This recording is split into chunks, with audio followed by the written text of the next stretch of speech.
यह घिनौनी लड़की एक मासूम बच्चे की तरह मोटी थी। उसके पूरे परिवार का कहना है कि वह सचमुच एक बिगड़ी हुई इंसान है और कोई भी आदमी उसे नहीं चाहेगा। तभी एक लड़का आया और बोला, इन गेंदों को निगल जाओ और तुम फिर से प्यारी हो जाओगी। एक लड़का चिल्लाया, इसका क्या मतलब है? लेकिन इस खूबसूरत लड़की ने कहा कि उसे उस लड़के पर भरोसा है।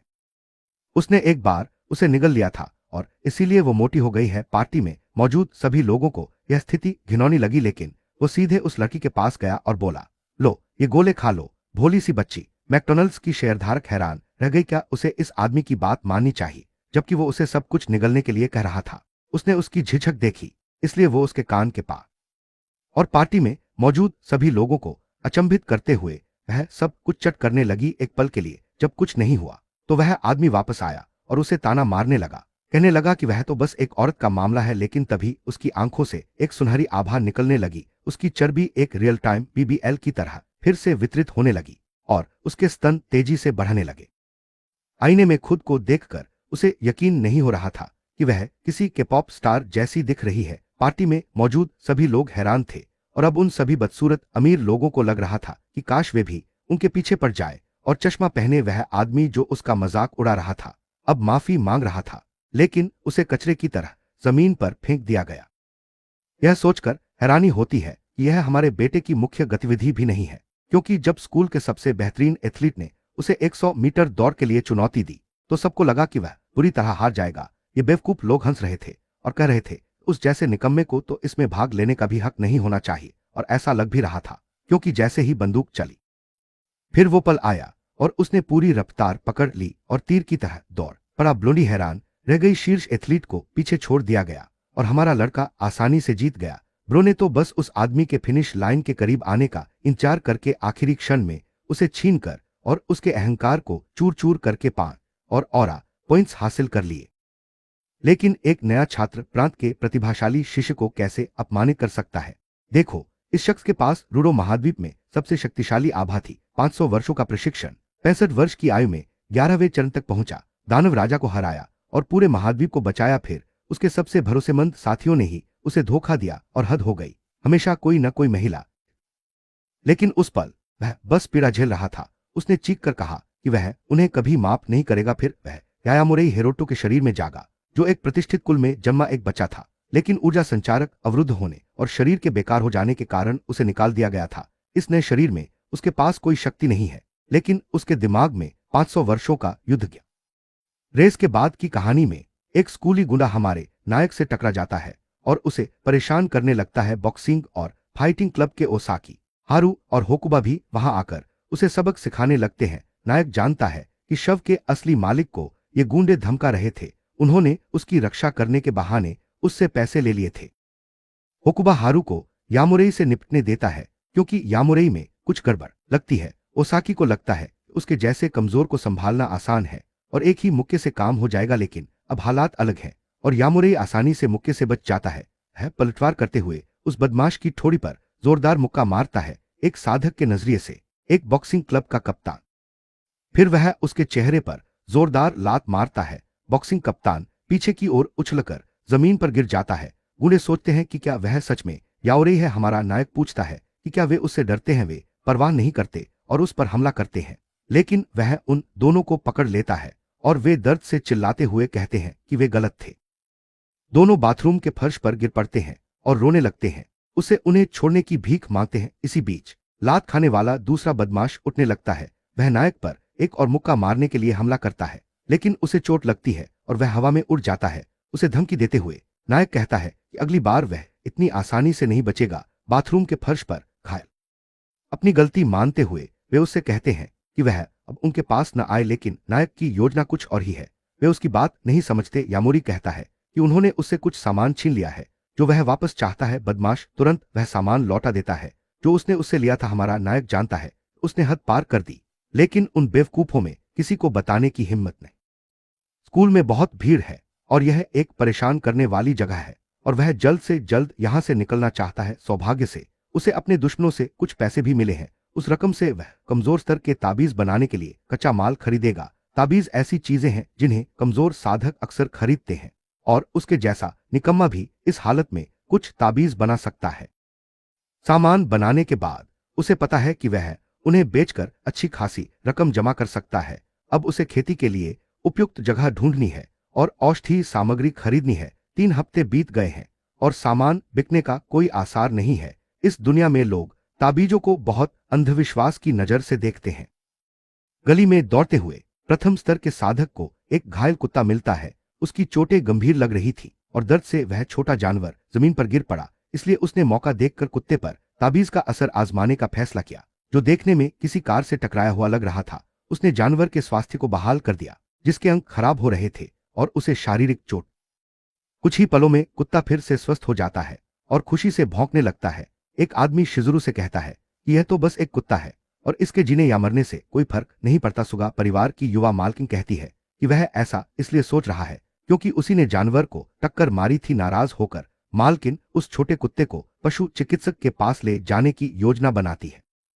चोट लगने के बाद भी वह पूछती है कि यह पूरी तरह से कैसे ठीक हो गया और क्या उस युवक ने इसके साथ कुछ किया था। सुगा ने जानवर को पूरी तरह से टमाटर सॉस में सना हुआ देखा और सोचा कि अब कुछ नहीं हो सकता। यह देखकर कि वह किसी से मिलने अस्पताल जा रही है, नायक को ताबीज दिखाने का सही मौका मिल जाता है और वह कहता है कि उसने बस एक नीले रंग का सुरक्षा।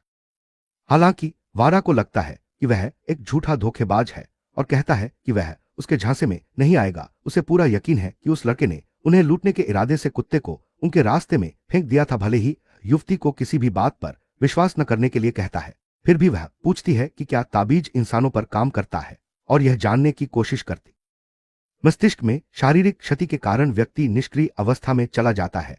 यह अवस्था उसके ताबीजों के लिए एकदम उपयुक्त है, जो शरीर को पुनर्जीवित करने के लिए ची ऊर्जा का उपयोग करते हैं। वारा को विश्वास नहीं होता कि कागज का एक टुकड़ा उसकी चाची को ठीक कर देगा और वह उसे ताबीज को छूने से मना करती है। हमारा नायक उस महिला को समझाता है कि इसका उपयोग करना बहुत है। बड़े वाले 400,000 येन में और छोटे वाले 200,000 येन में बेचने की पेशकश करता है। युवा मालिक हमारे नायक को 10 लाख येन देता है और उसकी सारी संपत्ति हड़पना चाहता है। वारा लड़की से कहता है कि वह इसे न खरीदे क्योंकि उसे यह सब पागलपन लगता है। हालांकि साधक नाराज हो जाती है और जब वह आदमी सौदा रोकने की कोशिश करता उसे अपने काम में दखल न देने के लिए कहता है, क्योंकि महिला पहले ही ताबीज खरीदने के लिए राजी हो चुकी है और कहता है कि अगर वह उसके रास्ते में रुकावट डालना चाहता है तो बेहतर होगा कि वह पीछे हट जाए। वाट की बांह को चोट पहुंचाने और पकड़ने के बाद हमारा नायक उस मूर्ख को दूर फेंक देता है और सुगा परिवार की महिला के साथ सौदा पक्का कर लेता।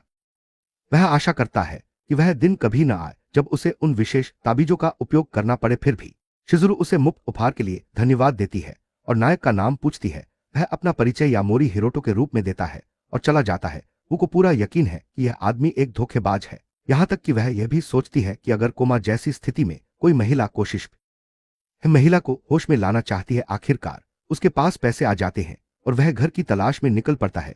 उसका अगला कदम अपनी साधना क्षमताओं का उपयोग करने के लिए औषधीय वस्तुएं खोजना है। अचानक कुत्ते को कुछ अजीब सा दिखाई देता है और वह अपने मालिक को चेतावनी देने के लिए भौंकने लगता है। हमारा नायक एक हवेली को देखता है जिसके चारों ओर बहुत सारा।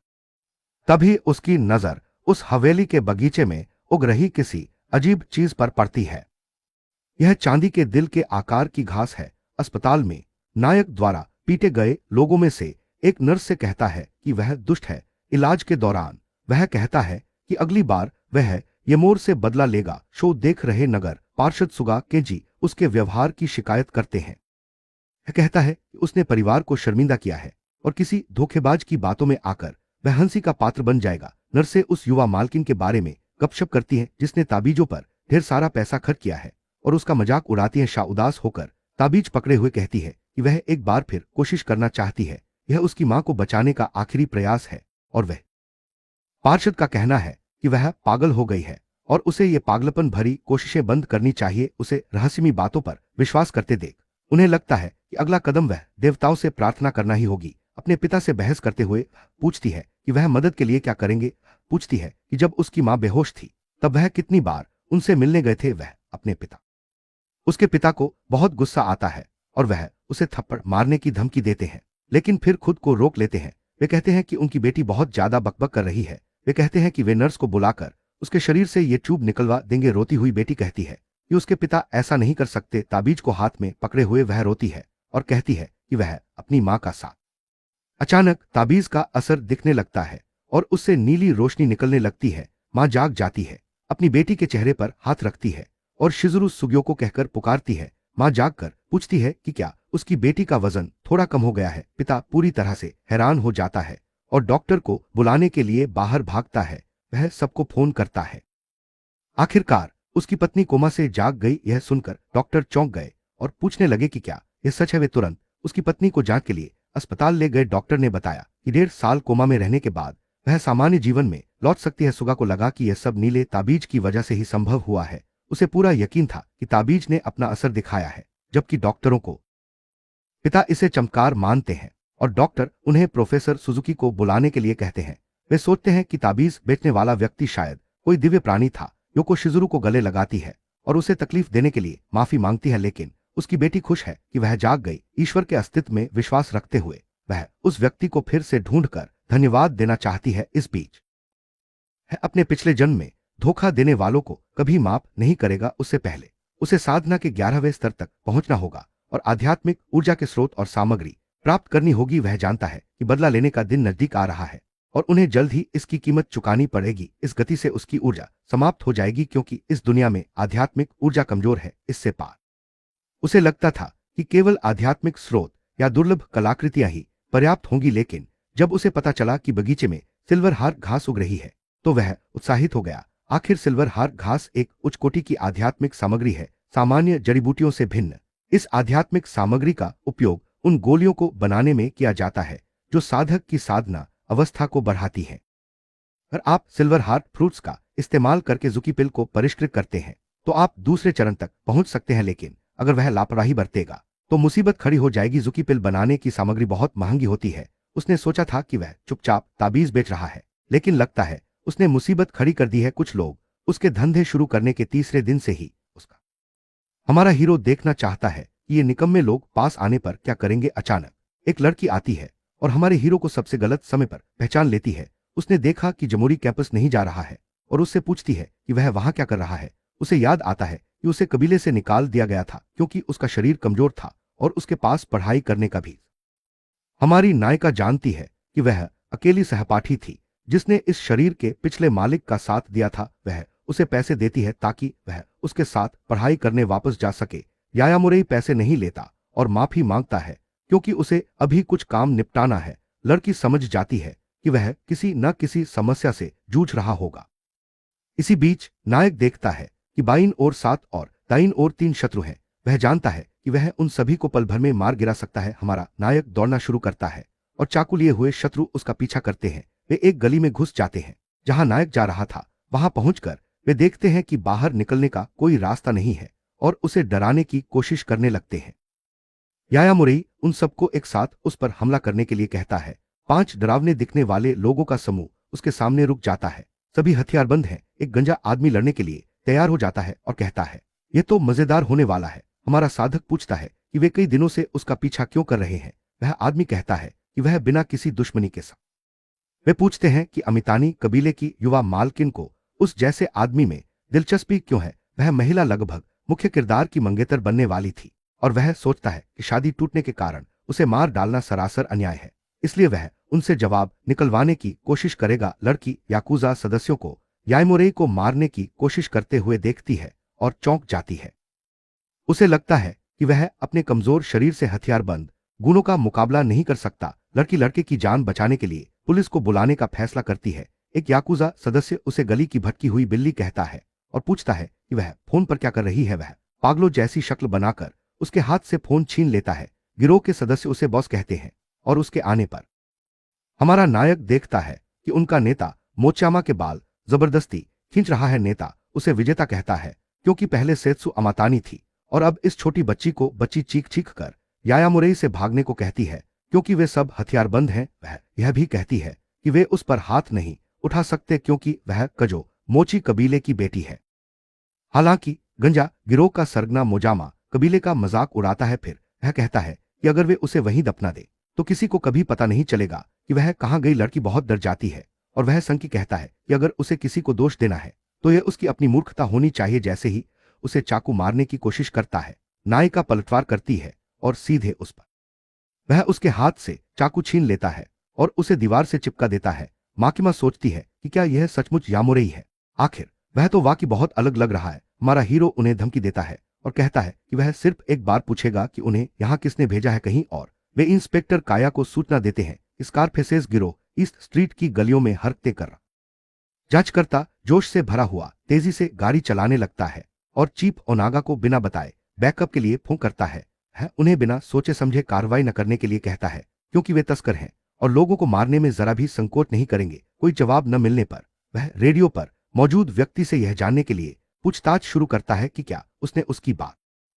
वह बताता है कि जिस लड़के का उसने पहले जिक्र किया था उसने स्कारफेस के पूरे गिरोह को हरा दिया था। गंजा आदमी पूछता है कि क्या सचमुच याया कबीले का निकम्मा है और कहता है कि उसका गिरोह इतनी आसानी से नहीं हारेगा। मुख्य पात्र पूछता है कि क्या यह जानकारी अमातानी कबीले ने दी थी या यामुरेई कबीले ने, और उसे धमकी देते हुए कहता है उसके पास। हमारा नायक हार मानने वाला नहीं था, लेकिन पुलिस आ जाती है और उसे घुटने टेकने का आदेश देती है। इंस्पेक्टर का उसे चेतावनी देता है कि वह उस आदमी को खत्म न करे वरना वह भी उसी के स्तर तक गिर जाएगा। फिर नायक सोचने लगता है कि क्या पुलिस का वहां आना महज एक संयोग था। वह आसानी से इस स्थिति से निकलने का रास्ता निकाल सकता था, लेकिन वह अपनी असली शक्तियों को, इसीलिए वह गंजे आदमी को जाने देने का फैसला करता है। गिरोह का सरगना जो अपनी मौजूदा ताकत के साथ उसके अभी भी जीवित होने से हैरान है, सरकार का सामना नहीं कर सकता और पुलिस के दबाव के आगे झुकने को मजबूर हो जाता है। काको यह विश्वास करना मुश्किल लगता है कि इस लड़के ने अकेले ही एक गिरोह का सफाया कर दिया, एक ही झटके में सारे गैंगस्टरों को खत्म कर। मोचामा भी उसका अभिवादन करती है और इंस्पेक्टर कहता है कि वह सारी गड़बड़ ठीक कर देगा और उन्हें चिंता करने की जरूरत नहीं है। पुलिस अधिकारी राकाहारा फुमिया भी उन दोनों से अपना परिचय देता है। हमारा नायक सरकार की निगरानी को लेकर चिंतित हो जाता है। आखिर उन्होंने सब कुछ देखा और इतनी जल्दी आ गए, उन्हें उसके बयान की जरूरत होगी और वे केवल घटना में हुई बातों पर ही ध्यान देंगे। पुलिस प्रमुख आता है और कहता है कि अगर वह अभी न आया होता तो वे दोषियों को छोड़ देते। उनागु छात्र यामुरेई पर आरोप लगाता है और कहता है कि उसे मारपीट के आरोप में गिरफ्तार किया जा रहा है। वह गिरफ्तारी वारंट वाला कागज दिखाता है। मोजामा गुस्से से आग बबूला हो जाता है। आखिर जमीन पर पड़े लोगों ने ही तो पहले उन पर हमला किया था। उनागु कहता है काको लगता है कि रिजु जो कर रहा है वह बेतुका है। उसका कहना है कि सबको पता है कि वे लोग ड्रग डीलर हैं। जब इंस्पेक्टर उन्हें घटिया कहता है तो सुप्रिटेंडेंट उनागा भड़क उठता है। वह कहता है कि अपने बॉस को चुनौती देने के लिए वह उसकी बैच छीन सकता है। का उसे गाली देता है और गंजा पुलिस वाला उसे शांत रहने को कहता है ताकि उसकी नौकरी न चली जाए। अचानक उसे पता है कि सरकार में किसी बड़े अधिकारी ने हमारे हीरो को फंसाने के लिए कुछ साजिश रची है। इस तरह की घटनाएं होती रहेंगी और मुख्य किरदार इसका इस्तेमाल जानकारी जुटाने के लिए करेगा। वह ओनागा से पूछता है कि उसे कैसे पता चला कि वह लड़का छात्र है। जब उससे इस बारे में सवाल किया जाता है तो पुलिस वाला चिढ़ जाता है और उसे अपनी गलती का एहसास होता है। ओनागा ऐसा दिखावा करता है जैसे उसे हमारे हीरो की बात समझ ही नहीं आ रही और उसे पुलिस की गाड़ी में बैठने को कहता है। सुप्रिटेंडेंट के कोट का बटन पकड़े हुए वह कहता है यह तो बहुत बुरा हुआ। आखिर वो सदमे में है, उसने उसे अपना बटन लेते हुए नहीं देखा। हमारा हीरो कहता है कि अगली बार जब वे मिलेंगे तो वो सिर्फ बटन ही नहीं बल्कि और भी बहुत कुछ।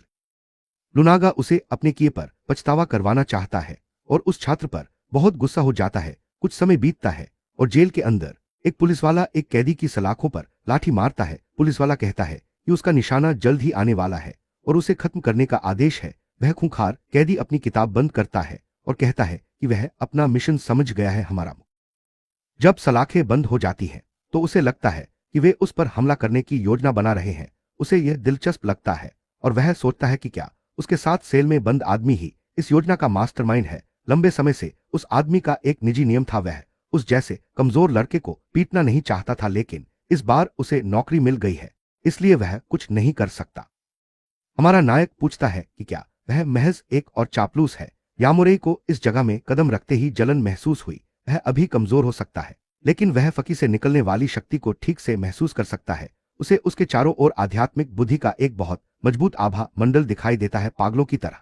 दुश्मन कहता है कि वह नायक को कुछ ही सेकंड में दूसरी दुनिया आध्यात्मिक ऊर्जा से परिपूर्ण होकर उस पर आक्रमण करता है, लेकिन जैसे ही वह हमला करने के लिए आगे बढ़ता है मुख्य पात्र गायब हो जाता है। वह ठीक उसके सामने फिर से प्रकट होता है और फाकी के चेहरे पर अपना हाथ मारता है। वह कहता है कि वह भ्रमित है क्योंकि इस कमरे में एकमात्र कमजोर व्यक्ति वही है। जैसे ही वह यह कहता है यामारी उसे जमीन पर जोर से फिर भी हीरो किसी तरह दीवार का सहारा लेकर खड़ा हो जाता है और उसे कोई चोट नहीं लगती। फाकी ने उसे कम आंका था और वह हमारे हीरो को बहुत दर्द देने वाला था, लेकिन अगले ही पल उसके चेहरे पर एक जोरदार मुक्का पड़ता है। जब वह ऊपर देखता है तो उसे मौत नजर आती है और वह खुद को बचाने की कोशिश करता है, फिर भी उसे एक जोरदार लात पड़ती है जिससे वह सेल। हमारा नायक अपने पैरों पर मजबूती से खड़ा रहता है जबकि उसका दुश्मन बुरी तरह घायल हो जाता है। फाकी उसकी ओर दौड़ता है, एक जोरदार मुक्का मारने के लिए तैयार होता है और उसे घमंड न करने की चेतावनी देता है, लेकिन उसे पेट में एक और जोरदार मुक्का पड़ता है जिससे उसे तीव्र दर्द होता है और वह फिर से पीछे गिर जाता है। वह सोचता रहता है कि ऐसा क्यों हो। वह यह भी पूछता है कि उसे आध्यात्मिक बुद्धि कहाँ और कैसे मिली। फोन पर हागा पूछता है कि उसने जिस छात्र को अभी गिरफ्तार किया है वह किस तरह का राक्षस है। दूसरी तरफ का व्यक्ति सोचता है कि वह याओरी कबीले का एक बिगड़ा हुआ लड़का है, राक्षस नहीं। अधीक्षक उसे बिगड़ा हुआ लड़का नहीं कहेगा, आखिर उसने दुश्मन का आसानी से सफाया कर दिया था। इसी बीच हमारा नायक फाकी के जवाब का इंतजार कर रहा है, जो बुरी तरह पिटकर जमीन पर पड़ा है। उसे लगता है कि यामुरेई उससे और बाकी सब जैसे आम लोगों से बिल्कुल अलग स्तर का है। हमारा नायक सोचता है कि क्या वह जिन लोगों की बात कर रहा है वे इस दुनिया के साधक हैं। कुछ साल पहले फाकी की मुलाकात रयोजा में एक बूढ़े भिक्षु से हुई थी जिसने अपनी आध्यात्मिक शक्ति को। उस भिक्षु ने उसे दिव्य जल की एक बोतल दी। वर्षों बीतने के साथ वह भिक्षु के निर्देशानुसार उस तनु दिव्य जल को पीता रहा। धीरे धीरे उसका शरीर सामान्य से कहीं अधिक बदल गया। नायक इस दिव्य जल को आध्यात्मिक जल स्रोत से प्राप्त आध्यात्मिक तरल के रूप में पहचानता है। आध्यात्मिक जल स्रोत केवल उन स्थानों पर पाए जाते हैं जहां आध्यात्मिक ऊर्जा का अत्यधिक प्रवाह होता है। हमारा नायक फाकी से पूछता है कि क्या वह सामान्य मनुष्य की सीमाओं से परे चला गया है और वह दूसरों के आदेश क्यों मानता है। खलनायक बताता है कि इसका कारण उसका बेटा है जिसे पार्श्वकुमार लैटरल स्क्लेरोसिस है। हालांकि दिव्य जल से उसकी बीमारी ठीक नहीं हुई, इसीलिए वह पैसा कमाना चाहता था। जब हमारे नायक को एएलएस के बारे में पता चलता है तो उसे लगता है। फाकी अचंभित रह जाता है और एमसी समझाता है कि आम लोगों को आध्यात्मिक तरल पदार्थ देना उन्हें नुकसान पहुंचा सकता है, लेकिन वह ताबीज की मदद से ऐसा कर सकता है। फाकी आश्चर्यचकित होता है और सोचता है इतनी अच्छी चीज सच में हो सकती है। इसे साबित करने के लिए एमसी उस आदमी पर ताबीज का इस्तेमाल करता है और उसके सारे घाव तुरंत ठीक हो जाते हैं। हमारा पुनर्जन्म लिया हुआ नायक उस आदमी को एक मौका देने वाला है। वह उससे पूछता है कि इस सब के पीछे कौन है और उसके बेटे का इलाज हो जाएगा। अगर वह इनकार करता है तो हमारा नायक उसे अभी मार गिराएगा। फाकी अपने इस सिद्धांत की पुष्टि करता है कि यामुरेई कोई साधारण आदमी नहीं था। वह कहता है कि उसे मारने के लिए उससे संपर्क करने वाला व्यक्ति हाशिमोटो। फोन पर किसी ने बताया कि ओनागा यामुरेई कबीले के एक छोटे मोटे गुंडे से डर गया। वह व्यक्ति हाशिमोटो कॉस था जो कोसान क्लब का मालिक था और वह सामने वाले व्यक्ति से वहीं से बात शुरू करने वाला था जहां उसने छोड़ी थी। उसने उस व्यक्ति से पूछा कि वह किस तरह का मांस खाना चाहता है और क्या वह कुछ पीना चाहेगा। उसके सामने एक महिला जंजीरों में जकड़ी और मुंह पर पट्टी बांधे खड़ी है। बेबस और रोती हुई कॉस खड़ा होता है और कहता है कि वह एक बुरी लड़की है जिसे बुनियादी शिष्टाचार तक नहीं पता। वह उसके मुंह से टेप खींचता है जिससे लड़की को दर्द होता है और सोचता है कि अगला कौन सा दांत निकालेगा ताकि उसे एक और सबक मिले। इतना कहकर वह प्लास से उसका एक दांत खींचता है। उसके बटलर ने उसे चेतावनी दी कि लॉर्ड सुमा ने हीरो यामुरेई की स्थिति के बारे में उनसे संपर्क किया है। कॉस ने कहा कि उसने यह काम पहले ही रयोजा के किसी गुंडे को सौंप दिया है और वह खुद बाद में पुलिस स्टेशन जाएगा किसी भी हालत में। वह जानता है कि उस आदमी का अंत निश्चित है। इसी बीच जेल में फाकी ने हेरोर रोटो के ताबीज के बदले एक पेंडेंट सौंप दिया। वह देखता है कि क्रॉस पेंडेंट के बीच में गाढ़ा आध्यात्मिक द्रव है। वह जानता है कि अगर वह उस द्रव को सिल्वर हार घास पर डालेगा तो उसमें तुरंत फल लग जाएंगे। पेंडेंट लेकर मुख्य पात्र फाकी को उपहार के लिए धन्यवाद देता है। वह चेतावनी देता है कि अब से हाशिमोटो किसी भी नायक के पीछे पड़ेगा और जिस पर भी उसकी नजर पड़ेगी उसका अंत अच्छा नहीं होगा। उसकी रोटो उसे कहती है कि जब तक वह उनके समझौते का पालन करता है तब तक उसे चिंता करने की कोई जरूरत नहीं है। हाशिमोटो के बारे में एमसी कहता है कि वह उसे अपना अभिवादन जरूर भेजेगा। नेविन विश्वविद्यालय में एक संभ्रांत महिला एक महंगी कार से बाहर निकलती है। ताबीज खरीदने वाली महिला को तब तक विश्वास नहीं हुआ कि लड़का यामुरेई कबीले का निर्वासित है और वह लड़का भी उसी कॉलेज का छात्र है। साकी कॉलेज के अध्यक्ष से नायक के साथ हुई घटना के बारे में बात करती है, लेकिन वह इसमें दखल नहीं देना चाहता। लेकिन लड़की उसे कुर्सी से हटाने के लिए दृढ़ संकल्पित है। तभी शिजुरू कमरे में आती है और देखती है कि वे हिरोटो यामुरेई के बारे में बात कर रहे हैं। इस बीच अधीक्षक ओनागा के कार्यालय में पुलिस अधिकारी उस पर गला साफ करते हुए, आखिरकार यह आदमी सालों तक पीछा करने के बाद एक गैंगस्टर को जेल से बाहर जाने दे रहा है। काई अपने बॉस पर सत्ता का दुरुपयोग करने का आरोप लगाता है। उसका बॉस कहता है कि उसके पास कोई सबूत नहीं है और बिना सबूत के अपने वरिष्ठ अधिकारी पर अपराध का आरोप लगाना गंभीर अपराध है। काई कहता है कि वह जानता है कि उसका बॉस पर्दे के पीछे युवा पुलिसकर्मी को धमकाते हुए अधीक्षक उसे आदेश देता है कि वह जो कुछ भी जानता है वह बता दे। हालांकि पुलिसकर्मी डर जाता है और कुछ नहीं कहता। उसी समय शिजुरू और साकी कार्यालय पहुंचती हैं, जबकि एक पुलिसकर्मी उन्हें रोकने की कोशिश कर रहा होता है। अधीक्षक गार्ड पर उन्हें न रोकने के लिए गुस्सा करता है। वह सोचता है कि वे कौन है, क्योंकि हिरोटो के पास कोई ठोस समर्थन नहीं था। वह कहता है कि लड़की के दोस्त पर चोरी और मारपीट का शक है और मुकदमे की सुनवाई तक उसे रिहा नहीं किया जा सकता। का कहता है कि यह बेतुका है क्योंकि उस पर इनमें से किसी भी बात का शक नहीं है। मुखिया कहता है कि वह जानकारी लीक नहीं कर सकता क्योंकि वह अधीक्षक है। साकी पूछती है कि याकुजा के सदस्य वहां क्यों नहीं है। उनागा कहता है कि उसे उन्हें कुछ भी समझाने।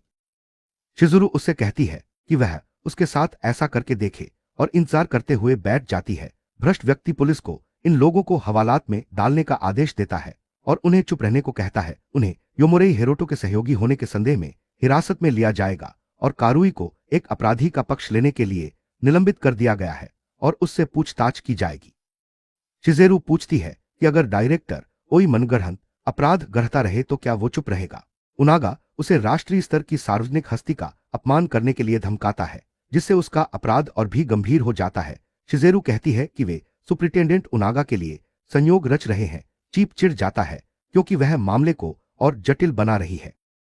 वह कहती है कि योमुरेई हिरोटो की समस्या पैसे से हल हो सकती है। उनागा कहता है कि प्रभावशाली लोगों को विशेषाधिकार मिलना सामान्य बात है और वह भी इसका अपवाद नहीं है। वह उस समय की बात करता है जब काया ने उस पर हमला किया था और उसने बहादुरी से उसका मुकाबला किया था। धमकी भरे और चालाकी भरे लहजे में वह कहता है कि अगर वह यह दावा भी कर। शिजेरू पूछती है कि क्या डायरेक्टर ओई ने यह सब सुना और फोन पर वह हाँ कहता है क्योंकि उसने बातचीत के बीच में ही उसे फोन किया था। सुप्रिटेंडेंट यह जानकर डर जाता है कि ओई ने उनकी पूरी बातचीत सुन ली है। उसका बॉस कहता है कि सत्ता का दुरुपयोग करने और पार्षद के परिवार को धमकी देने के आरोप में ओनागा रिसो को निलंबित किया जा रहा है। जब शिजुरू ने दोबारा अपना परिचय देने को कहा तो ओनागा को एहसास हुआ कि शिजुरू पार्षद के परिवार से है। इसी बीच जेल में मुख्य पात्र आध्यात्मिक तरल से भरा पेंडेंट उठा लेता है। तरल की मात्रा कम देखकर वह समझ जाता है कि वह इसे केवल एक बार ही इस्तेमाल कर पाएगा। उसे पता चलता है कि कोई उसकी कोठरी में आ गया है और वह सतर्क हो जाता है। शिजुरू को पहचानते ही वह योटो को फिर से देखकर उत्साहित हो जाता है। इसी बीच अमीर आदमी सब कुछ तोड़फोड़ देता है और कहता है कि सब बेकार हैं। एक मौत के कगार पर है और दूसरा जेल की कोठरी में सड़ रहा है, इसलिए वे बेकार हैं। अगर अमा कबीले का निर्देश नहीं माना गया तो उसका सिर भी गिलोटिन पर होगा। अंगरक्षक लॉर्ड अकिमासा से पूछता है कि अब वह क्या करेगा। एमे कबीले के प्रति अपनी वफादारी साबित करने के लिए वह उससे लड़के को जिंदा वापस लाने को कहता है और कहता है कि वह अपना सबसे अच्छा पहनावा पहनेगा। वह तय करता है कि वह इस कचरे को अपने हाथों से ठिकाने लगाएगा। हमारे नायक ने अपना सारा पैसा सामग्री पर खर्च कर दिया है और पूरी तरह से कंगाल हो गया है, इसलिए वह अपनी सामग्री का उपयोग इसके साथ ही वह आध्यात्मिक चीज साधना के दूसरे स्तर पर पहुंच जाता है। वर्षों से उसने बादल छाया विधि का उपयोग करके विकास किया है। अब उसकी गति इतनी तेज है कि गोलियां भी हमारे नायक को नहीं लग सकती। उसने भविष्य में और आगे बढ़ने के लिए अपनी सारी आध्यात्मिक शक्ति का उपयोग कर लिया है। उसे और अधिक ऊर्जा से भरपूर सामग्री की आवश्यकता होगी। फाकी के अनुसार रेवरा में आध्यात्मिक स्रोत मौजूद है, लेकिन सामान्य रास्ता अपनाना खतरनाक होगा, इसलिए वह फाकी द्वारा दिए गए स्थानीय प्रभावशाली संपर्क से बात करने जा रहा है। खर्च 20 लाख येन आएगा और उसके चालू खाते में तो बहुत कम रकम है। टीवी पर वह एक ऐसे चमत्कारी इंजेक्शन का विज्ञापन देखता है जो जवानी लौटा देता है। यह लोकप्रिय हो गया और इसकी हर खुराक की कीमत बहुत ज्यादा है। हमारा नायक समझता है कि इस दुनिया की औरतें जवानी के प्रति जुनूनी है और उसे इससे पैसे कमाने का मौका नजर आता है। 5 घंटे पहले वह शिजुरू के साथ रात का खाना खा रहा था और उसे विश्वास नहीं हो रहा था कि वह पार्षद सुगा की बेटी है, इसीलिए उसका अधीक्षक से सीधा संबंध था। सुगा ने कहा, इसीलिए उसने उसे रात के खाने पर बुलाया। उसने पूछा कि क्या वह सुगो इमारत से परिचित है। हमारा नायक इसे नुमेई शहर में सबसे बड़े सौंदर्य प्रसाधन मुख्यालय के रूप में जानता है। शिजुरू कहती है कि उसका परिवार पूरी इमारत का मालिक है। अगली रात वह अपनी मां के स्वस्थ होने का जश्न मनाने के लिए एक भव्य समारोह आयोजित करने वाली है। और वह हिरोटो को भी आमंत्रित। वर्तमान में वापस आते हैं। सुगा बिल्डिंग में समलैंगिकता की शुरुआत ऊपर से होती है। हमारा मुख्य पात्र जानता है कि अपनी वर्तमान स्थिति में वह आध्यात्मिक गोलियां नहीं बना सकता, केवल औषधियां ही परिष्कृत कर सकता है। इसलिए वह इस निम्न स्तरीय कॉस्मेटिक का काम करके अच्छा पैसा कमाने वाला है। पार्टी में अमीर महिलाओं को देखकर उसे यह अवसर अपने सामने मिल जाता है। शिजुरू के चाचा कहते हैं कि 30 साल की महिला अब जवान नहीं रही और उसे शादी कर लेनी चाहिए। उनका कहना है कि अगर उसने जल्द शादी नहीं की तो उसका भी हाल उसकी बड़ी बहन मसामी जैसा ही होगा। चाचा मसामी से कहते हैं कि जवानी में स्वार्थी होने के कारण अब बुढ़ापे में वह परिवार के लिए कुछ भी योगदान नहीं दे सकती। वह यह भी कहता है कि वह बदकिस्मत थी और शिजुरू के पास इसका कोई जवाब नहीं है। शिजुरू और उसकी मां उस आदमी को चुप रहने को कहती हैं। आखिर दादी के जाने के बाद मसामी ने ही तो उसे पाला था। शिरो कहता है कि वह तो बस सबकी भलाई के लिए ऐसा कर रहा है और उन्हें शिरो के लिए जल्द से जल्द एक पति ढूंढना होगा। वह सुझाव देता है कि शिरो की शादी उ कबीले के किसी व्यक्ति। मिसामी कहती है कि उसके ऐसा न मानने के अपने कारण हैं, लेकिन वह चिड़चिड़ा लड़का उसे स्वार्थी कहता है और कहता है कि उसकी जवानी की खूबसूरती उसे कभी वापस नहीं मिलेगी। तभी यामुरेई वहां आकर कहता है कि वह ऐसा कर सकता है। वह कहता है कि शूरो ने उसे खराब माल कहकर उसका अपमान किया। शूरो अपने रोटो पर गुस्सा हो जाती है और उससे पूछती है कि वह कौन है। सुरक्षाकर्मियों को बुलाने लगता है। तभी शिरो बीच में आकर कहती है कि उसने उसे इसलिए बुलाया है क्योंकि उसने उसकी मां की जान बचाई थी। उसकी मां उसे सीधे धन्यवाद देती है क्योंकि उसने वह ताबीज बेचा था जिसने उसकी जान बचाई थी। हमारा नायक दयालु है और कहता है उसे धन्यवाद देने की कोई जरूरत नहीं है। शिरो सोचती है कि वे किसी धोखेबाज के झांसे में आ गए थे। अंत में उसका साथी अपना परिचय समय और मूल्य पर केंद्रित शोधकर्ता के रूप में देता है। वह राष्ट्रपाति सुगा का व्यापारिक साझेदार भी है। सभी को लगता है कि युवाओं के बारे में उत्पादों के माध्यम से चर्चा होने के बावजूद उसका साझेदार होना और इस माहौल में होना समझ से परे है। इसलिए वह अपने हाथ में पकड़े हुए डिब्बे के अंदर इसका जवाब दिखाने का फैसला कर। शिजुरू की चाची को यह मजेदार लगता है और वह देखना चाहती है कि वह क्या चाल चलने वाला है। वह मसामी के पास जाता है और उसे हाथ देने को कहता है। फिर वह उससे डिब्बे के अंदर रखी चीज लेने को कहता है। शिजुरू चिल्लाने लगता है और उस संदिग्ध गोली में जहर मिलाने का आरोप लगाता है। चाची पूछती है कि क्या इसे पीना सुरक्षित है। शुरू कहती है कि वह भरोसेमंद है और खुद भी गोली लेने का फैसला करती है। उसकी मां भी ऐसा ही करने का फैसला करती है क्योंकि उस आदमी ने उसकी जान बचाई थी। व्यापारी कहते हैं कि असल जिंदगी में जवानी का कोई अमृत नहीं होता। हमारा हीरो मिसामी के कान में फुसफुसाता है और पूछता है कि क्या वह फिर से जवान महसूस नहीं करना चाहती।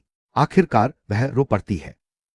सभी पुरुष उसे बूढ़ा कहकर उसकी उम्र का अपमान करते हैं। दृढ़ निश्चय के साथ वह गोली लेती है और निगल जाती है। सुगा परिवार के चाचाओं को विश्वास नहीं होता कि उसने ऐसा कर दिखाया। कुछ भी न देखकर वे सोचते हैं कि यह जहर था या कोई धोखा। शिरो बड़े गर्व से उंगली उठाकर कहता है कि उसे पता था कि यह धोखा है।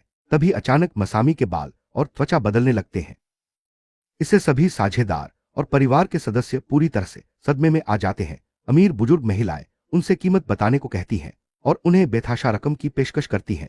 वे नीलामी की तरह लगातार बढ़ती जाती हैं। परिवार जानता है कि अगर उन्हें इसके अधिकार मिल गए तो वे सौंदर्य प्रसाधन उद्योग पर फिर से अपना दबदबा कायम कर लेंगे। लेकिन कंपनी डूब जाती है और चाचा कोसेन समूह उत्पाद के अधिकारों के लिए 40 लाख की पेशकश करता है। फिर रिंको समूह 20 लाख की पेशकश करता है।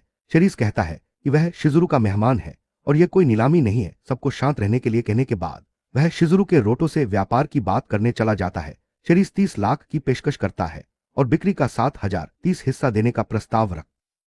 शिजुरू का कहना है कि होशिसु परिवार के संपर्कों से उसे बहुत मदद मिलेगी। हालांकि शिजुरू का कहना है कि होशिसु परिवार के अब कोई संपर्क नहीं है। शेरी को गुस्सा आ जाता है क्योंकि वे परिवार हैं और उसे सोच समझकर बोलना चाहिए। शिजुरू कहता है कि जब उसने दादी के 160 मिलियन रुपये गंवा दिए तब उसने परिवार की बिल्कुल परवाह नहीं की।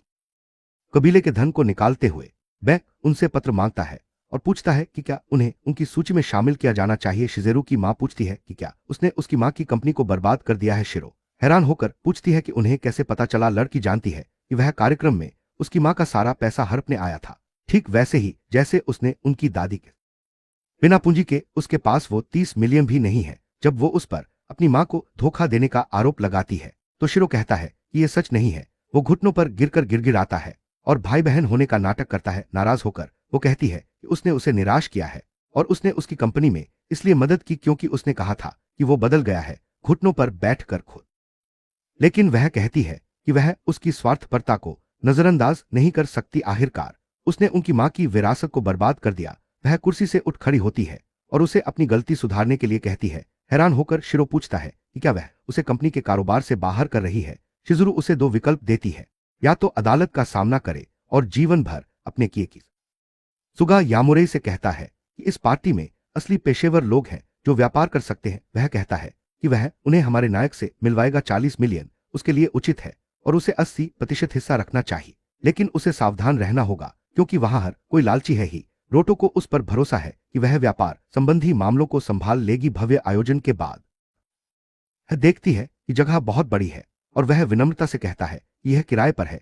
वह उसे सवारी देने के लिए धन्यवाद देता है क्योंकि इससे उसे लंबी पैदल यात्रा से छुटकारा मिल गया। तभी महिला कहती है कि वे दोस्त हैं और उसे धन्यवाद देने की जरूरत नहीं है। जब वह हैरान होता है उसने उसे दोस्त कहा तो शिजेरू एक दोस्ताना मुस्कान के साथ अपनी दोस्ती को और उसके पहुंचते ही उसे द्वारा भेजे गए गुंडे ने उसे फोन किया और चेतावनी दी कि वह एक औरत के साथ आ रहा है। उसे को यह मौका अच्छा लगा और उसने उन्हें उस औरत को पकड़ने का आदेश दिया। उसने सोचा कि अगर उसे थोड़ी सी भी निराशा मिल जाए तो लॉर्ड सुमा संतुष्ट हो जाएंगे। उसे उम्मीद थी कि उन्हें वह तोहफा पसंद आएगा जो उन्होंने छोड़ा था। हमारा नायक उस छोटे वह अपना उपचारक ताबीज फेंकता है और देखता है कि वह सांस ले रहा है और इस ताबीज से उसकी जान बचा सकता है। हालांकि ठीक उसके ऊपर एक आदमी मुंह में चाकू लिए छत से लटका हुआ है। वह हमला करने की कोशिश करता है लेकिन मुख्य योद्धा चकमा देकर पलटवार करता है, जिससे बाकी गुंडे हैरान रह जाते हैं और वह अपने कुत्ते को छिपने का आदेश देता है। फिर वह बाकी गुंडों की तरफ देखता है और पूछता है कि क्या वे एक एक करके मारे जाना चाहते हैं। वे सब उस पर टूट पड़ते हैं, लेकिन हमारा जॉन विक पहले वाले को ढेर कर देता है। दूसरा हमला करने की कोशिश करता है लेकिन चूक जाता है। उसका हाथ बुरी तरह घायल हो जाता है और फिर वह एक याद बनकर रह जाता है। गुंडे अपनी योजना बदलते हैं और उस पर गोलियां चलान। इसी बीच वह सन की गोरा आदमी कुछ घिनौनी हरकतें करने के लिए औजार उठाने लगता है। वह शिजुरु की ओर बढ़ता है जो डर से रो रही होती है। वह संकी उससे पूछता है कि क्या वह सचमुच शिजुरु सुगा है। केजी सुगा की बेटी। अचानक उसके फोन पर एक कॉल आती है और उसे बताया जाता है कि उसके सभी साथी हार गए हैं। यह जानकर वह दंग रह जाता है कि वे हेरोर रोटो को नहीं। यामोरी की आवाज सुनकर वह कहता है कि उसे लोगों को चौंकाना बखूबी आता है। गोरी लड़की हमारे नायक को चेतावनी देती है कि उसने सुगा परिवार की बेटी का अपहरण कर लिया है। हमारा नायक कहता है कि वह वहां जा रहा है और उसे हिदायत देता है कि वह उसके साथ कुछ न करे और निर्दोष लोगों को इस मामले में न घसीटे। फोन पर का हमारे नायक को उसकी योजना बिगाड़ने के। यामुरे गुस्से में फोन को हाथों में मसल देता है और हाशिमोटो को ढूंढने का वादा करता है। कौसे इस वीडियो के लिए एक ट्रेलर बनाने की योजना बना रहा है।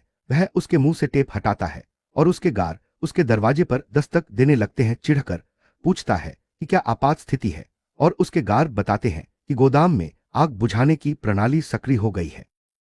गोदाम के अलार्म हटवा दिए थे ताकि पुलिस के आने पर उन्हें कोई परेशानी न हो। उसी क्षण महिला अपनी आंखें बंद कर लेती है क्योंकि वह बहुत थक चुकी होती है। तभी अचानक से गार टक्कर के झटके से हवा में उड़ जाते हैं। पूरी ताकत हो चुकी महिला हेरोर रोटो यामुरे को पुकारने लगती है, यह सोचकर कि वही है। 1 घंटे पहले फोना की आधी रात को रयुजा को फोन पर कोई जवाब नहीं मिला और उसने अपनी बाइक उस जगह रोक दी जहां उसे सही पता होना चाहिए था। फोनाकी को लगा कि कहीं वह यायामुरे के घर के सामने तो नहीं खड़ा है। तभी उन्होंने हाशिमोतो को बताया कि हियोतो यायामुरे घर वापस आ गया है और फोनाकी ने यह सुन लिया। वह उनके पीछे गया और उसने उन गुंडों को देखा जो आरएमसी को खत्म करने की योजना बना। इन्हें देखा कि कैसे से ने हिरोटो की महिला का अपहरण किया और उसे जान से मारने की कोशिश की, जिसके लिए उसने हिरोटो के घर पर हत्यारों को भेजा। उसने सुगा को ले जाने वाली कार का पीछा करना शुरू किया और नायक को उसके निर्देशांक भेजे। इसी बीच उसने अपने घर में मौजूद एक हत्यारे से पूछताछ की और उससे सब कुछ उगलवा लिया। हिरोटो ने फोनाकी से अपने दोस्त का अपने गार्डों पर बहुत गुस्सा है क्योंकि उसने उनसे गोदाम के फायर अलार्म काटने को कहा था। वह कहता है कि वह जाकर देखेगा कि क्या हो रहा है और उन्हें सतर्क रहने को कहता है, जबकि फाकी पहले ही अंदर घुस चुका है। उसके सुरक्षाकर्मी लड़कियों के अपहरण और उसकी मांगों को लेकर इस पूरी स्थिति पर शिकायत करते हैं। तभी उनकी नजर एक हट्टे कट्टे आदमी पर पड़ती है जिससे उससे पूछते हैं कि वह कौन है और यहां क्या कर रहा है। चेहरे पर खौफनाक भाव ली वह उन्हें धैर्य रखने को कहता है और अपनी अपार शक्ति से उन पर हमला कर देता है। वह पहरेदारों को दूर फेंक देता है और मुक्कों से उन्हें ढेर कर देता है। सुगा के कमरे में पहुंचकर जहां सुगा को लगता है कि वह हिरोटो है, फाकी को एहसास होता है कि यायामुरे पर उसका एहसान कार उसके सामने वाले दरवाजे के पीछे बगीचे में खड़ी है और वह जानता है कि वे जल्द ही सुरक्षा प्रणाली की जांच करेंगे। तभी अचानक उसके पैर में एक गोली लगती है और वह महिला को गिराते हुए जमीन पर गिर जाता है। का कहता है कि उसकी निशानेबाजी में जरा भी कमी नहीं आई है और उसका निशाना सटीक था। फाकी सोचता है कि वे इतनी जल्दी वापस क्यों आ गए और वह इस हालत में कैसे पकड़ा गया। हाशिमोतो कहता है कि उस आदमी ने उसके महल में इस तरह आने की हिम्मत कैसे की। हट्टे कट्टे आदमी और का की मुलाकात काफी समय से नहीं हुई थी और वे इस बात का जिक्र करते हैं। का को लगता है कि आज का दिन बढ़िया है क्योंकि सब लोग उससे सजा पाने के लिए ही यहां आए हैं। इसे वह स्थिति को लेकर उत्तेजना से कांपने लगता है। फाकी को लगता है कि वह गलत है और उसके हाथों पिटने के बाद वह ऐसा नहीं कहेगा। इसी बीच बाहर हमारा नायक आता है और पहरेदार उसकी उपस्थिति को भांप लेते हैं। वह आक्रामक रूप में प्रकट होता है, गुस्से से लाल आभा बिखेरता हुआ। पहरेदार पूछते हैं कि क्या वे उसकी मदद कर सकते हैं और नायक बिना कुछ कहे ही उन पर एक आदमी का चेहरा बुरी तरह तोड़ देता है, जिससे वह उड़कर सामने का गेट तोड़ देता है। अगला जो उस पर हमला करता है उसके साथ भी ऐसा ही होता है और वह एक ही वार में उसे हरा देता है। फिर बिना किसी खास परेशानी के उन सभी को एक साथ ढेर करना शुरू कर देता है। उसी समय फोनाकी को सभी गारों का सामना करने में मुश्किल होती है और वह घायल।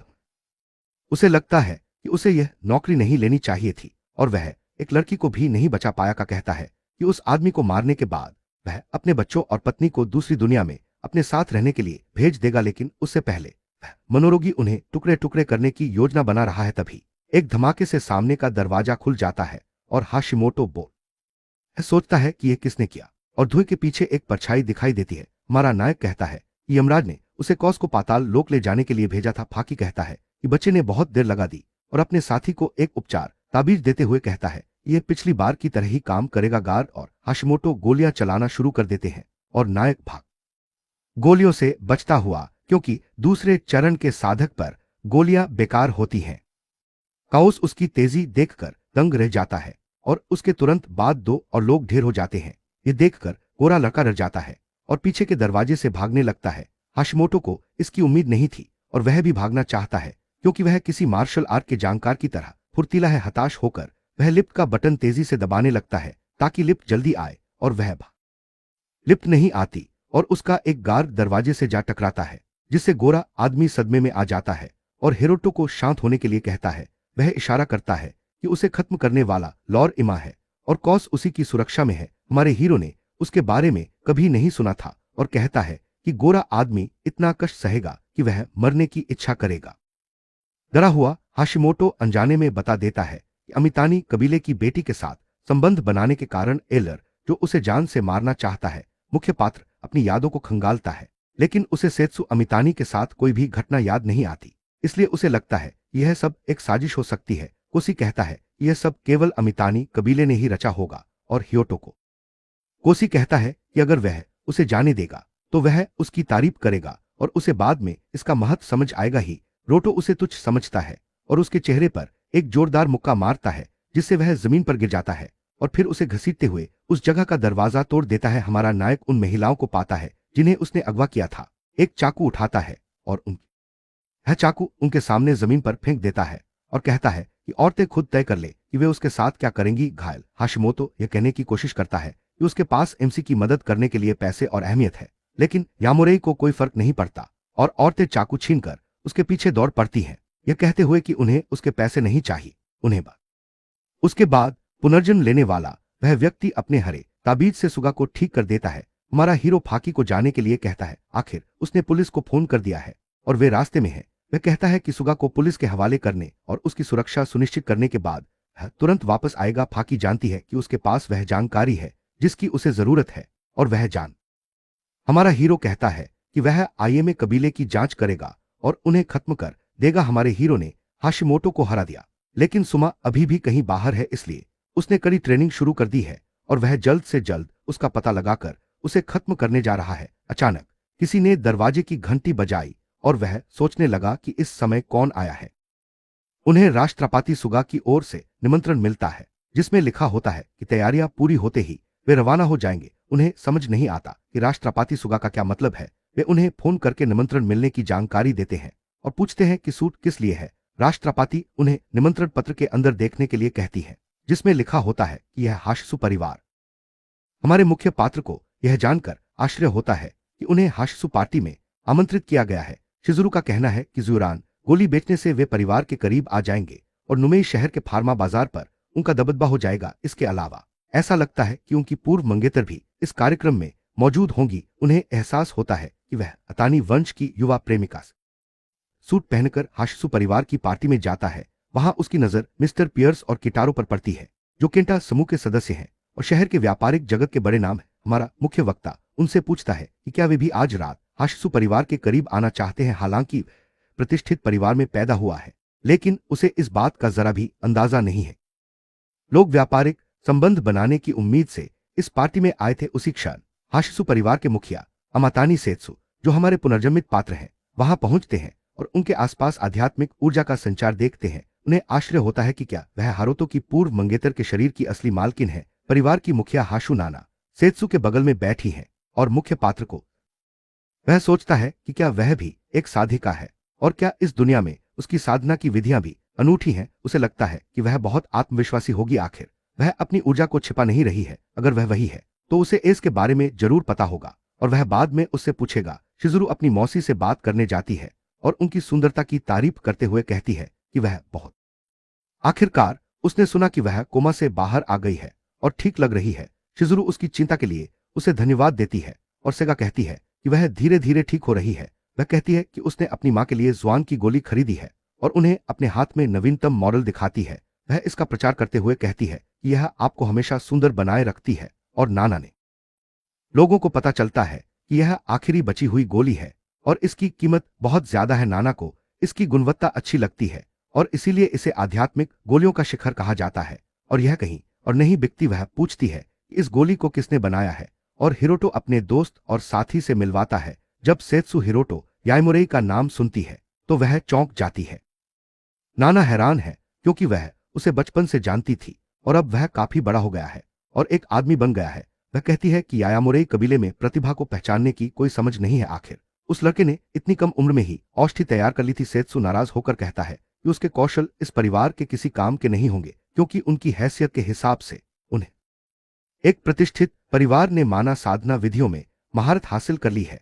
भले ही वे उसकी दुनिया की तुलना में कितनी भी भयानक क्यों न हो। नाना पूछती है कि उसका गुरु कौन है, जिससे हमारे नायक को एक लाल बालों वाली महिला की याद आती है। लेकिन वह कहता है कि यह सिर्फ एक शौक है और उसका कोई गुरु नहीं है। और जब वह और कुछ कहने ही वाला होता है तभी एक आदमी उसके कोई नहीं जानता कि वह कौन है, लेकिन वे बताते हैं कि वह सुमा परिवार का एक सदस्य है और पिछले साल किजू की पार्टी में आया था। नाना उसके आने से खुश है और उसे जो कहकर पुकारती है। हमारा नायक सतर्क रहता है क्योंकि उसे अपने दुश्मन की कही बात याद है। उस आदमी ने कहा था कि अगर उसने नाना के जन्मदिन पर कुछ गलत किया तो सेतु उससे नाराज हो जाएगी। नाना सुगा परिवार जब वह उससे पूछता है कि वह कौन है तो सुमा जो उसकी सुंदरता से मोहित हो जाता है और कहता है कि उससे मिलकर खुशी हुई। फिर वह कहता है कि उसने नायक के बारे में अच्छी बातें सुनी हैं और पूछता है कि वह कौन है। उसे पता नहीं चलता कि वह नाटक कर रहा है और सोचता है कि वह कब तक अनजान बने रहने का नाटक करेगा। हाशिमोतो के अनुसार सुमा जो एक साधक होने का हाथ मिलाने के बाद जो कहता है कि हिंदी यायामुरेई से मिलकर बहुत खुशी हुई। फिर वह सेत्सु का अभिवादन करता है और हमारा मुख्य पात्र उसे अजीब सा पाता है क्योंकि बातचीत के दौरान उसे कोई हलचल महसूस नहीं हुई और उसे लगता है कि वह कोई साधक नहीं है। यहां तक कि जब उसने उसका नाम सुना तब भी उसे सुमा से कोई घातक भावना नहीं महसूस हुई। रात का खाना शुरू होता है और सभी सजे धजे लोग एक ही मेज पर बैठकर खाना खाते हैं। एक सजे धजे आदमी ने सबको खाने के बाद हॉल में नाचने के लिए बुलाया। दूल्हा दुल्हन धीरे धीरे नाचने लगते हैं और बाथरूम में बैठा एमसी अभी भी इस बात के बारे में सोच रहा है कि जो एक साधक नहीं है। वह सोचता है कि क्या उसके साथ धोखा हुआ है और उस गोरे आदमी ने एक अनजान आदमी आकर शिजुरु को नाचने के लिए कहता है, लेकिन वह मना कर देती है। कोई उसे बताता है कि शिजुरु सुगा कुल की युवा रखैल है और उसके साथ नहीं नाचेगी। जो भी उससे पूछता है वह ठुकरा दिया जाता है, यहां तक कि काटागरी परिवार के वारिस को भी उसने मना कर दिया। ठीक उसी समय जब वह आदमी यह बता रहा होता है कि वह किस तरह के आदमी को स्वीकार करेगी, उसका दोस्त उस दृश्य की ओर इशारा करता है जिसने पार्टी में मौजूद सभी लोगों को चौंका दिया है। शिजुरु हिरो यायामुरेई को अपने साथ नृत्य करने के लिए आमंत्रित करती है। इसी बीच जो पार्टी छोड़कर लिमोसिन में बैठ जाता है वह अपने गार्डों को आदेश देता है कि किसी को भी उसके पास न आने दें। गार्ड उसकी बात मानते हैं और सुमा गाड़ी चलाकर निकल जाती है। गार्ड सोचते हैं कि जो उन्होंने सुना है कि जो के गार्डों का सिर कलम कर दिया जाता है और उसके बाद वे अपने परिवार वालों को भी नहीं पहचान पाते। उन्होंने ये भी सुना है कि गार्डों को रोज बदला जाता है और आखिरी गार्ड अचानक गायब हो गया। सुमा को सेत्सु के सामने ही दूसरी औरत का हाथ पकड़ने पर थप्पड़ और डांट पड़ती है। वह आदमी माफी मांगता है, लेकिन सोने की अंगूठियां पहने एक आदमी आध्यात्मिक ऊर्जा छोड़ता है और कहता है कि वह उसे सिर्फ इसलिए जिंदा रखेगा क्योंकि उसे लगता है कि उसमें अभी भी थोड़ी सी भी उपयोगिता बाकी है।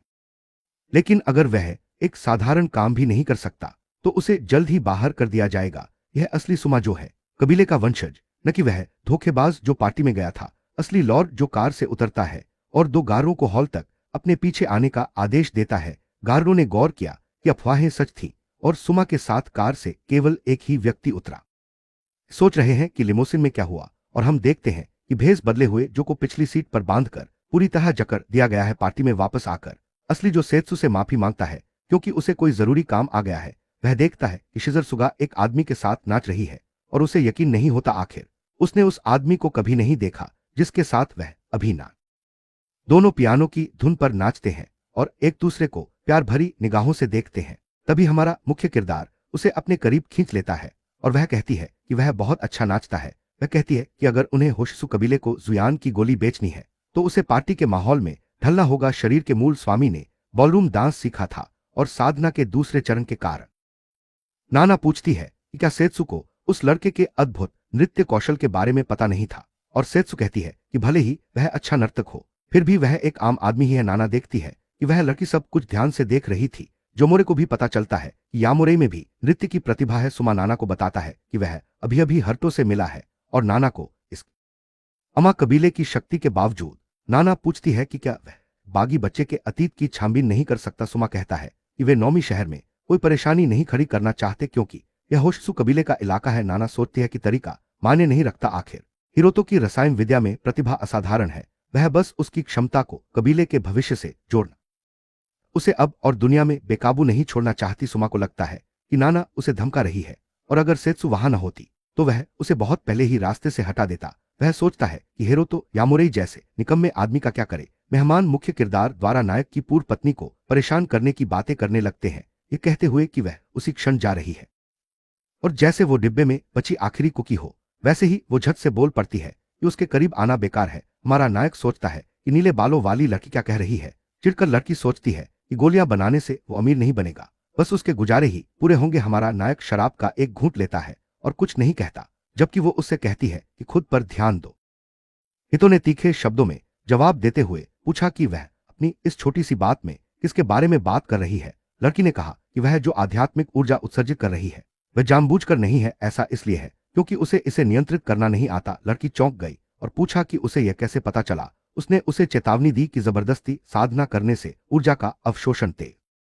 वह पूछती है कि एक साधारण इंसान को यह कैसे पता चल सकता है और मुख्य पात्र कहता है कि वह उसकी समस्या का समाधान कर सकता है। लड़की उसके इस बेबुनियाद आरोप पर विश्वास करने को तैयार नहीं दिखती ही तो उससे कहता है कि वह जो चाहे मान ले और अगर वह मना कर दे और अपना शरीर खो दे तो उसे कोई फर्क नहीं पड़ता। आखिरकार लड़की के पास समय कम है और वह उसे जो से कुछ पूछना है। जब वह उसके कान में फुसफुसाकर अपनी बात कहता है तो ईर्ष्यालु आदमी दूर से गुस्से से देखता रहता है। पार्टी खत्म होने पर सभी जोड़े अपनी अपनी कारों की ओर चल पड़ते हैं। नाना उन दोनों के पीछे पीछे जाती है। जब वे साथ जा रहे होते हैं उसे जुआन गोली में दिलचस्पी है और वह उनसे थोड़ी देर बात करने का अनुरोध करती है। उसने देखा कि वह व्यक्तिगत रूप से बात करने आई है तो उसे समझ आ गया कि वह सिर्फ गोली से ज्यादा कुछ चाहती है। वह कहती है कि नायक और सुगा में बहुत कुछ समानता है क्योंकि उसके माता पिता की मृत्यु के बाद उसके चाचा ने उसके पूरे जीवन का फैसला करना शुरू कर दिया था। सौभाग्य से उसे एक साधक के रूप में मान्यता मिली और उसने उन बंधनों को तोड़ दिया। नाना उसे यह इसलिए बता रही है क्योंकि उसने सेत्सु की मदद के लिए हर संभव प्रयास किया, लेकिन उसकी हालत में सुधार नहीं हो सकता। शिजुरु की मां की तरह इस महिला पर भी कोई इलाज काम नहीं करता, इसीलिए वह लड़की को बचाने के लिए हमारे हीरो की मदद चाहती है। आंटी नाना पारंपरिक चिकित्सा संघ की अध्यक्ष हैं और डॉक्टरों से भी ज्यादा अपने गुरु पर भरोसा करती है। हालांकि यह सच है कि वह गोलियों के अलावा ताबीज भी बना सकता है, लेकिन उसे एहसास होता है कि जिस महान व्यापारी की बात हो रही थी वह वही था। हमारा नायक इसकी तुलना रुई महाद्वीप से करता है जहां साधना के तरीके आदिम थे। इसके अलावा नाना को भी उसके पास मौजूद गोली में दिलचस्पी है और वह होशिसु कबीले की ओर से उससे व्यापार करना चाहती है।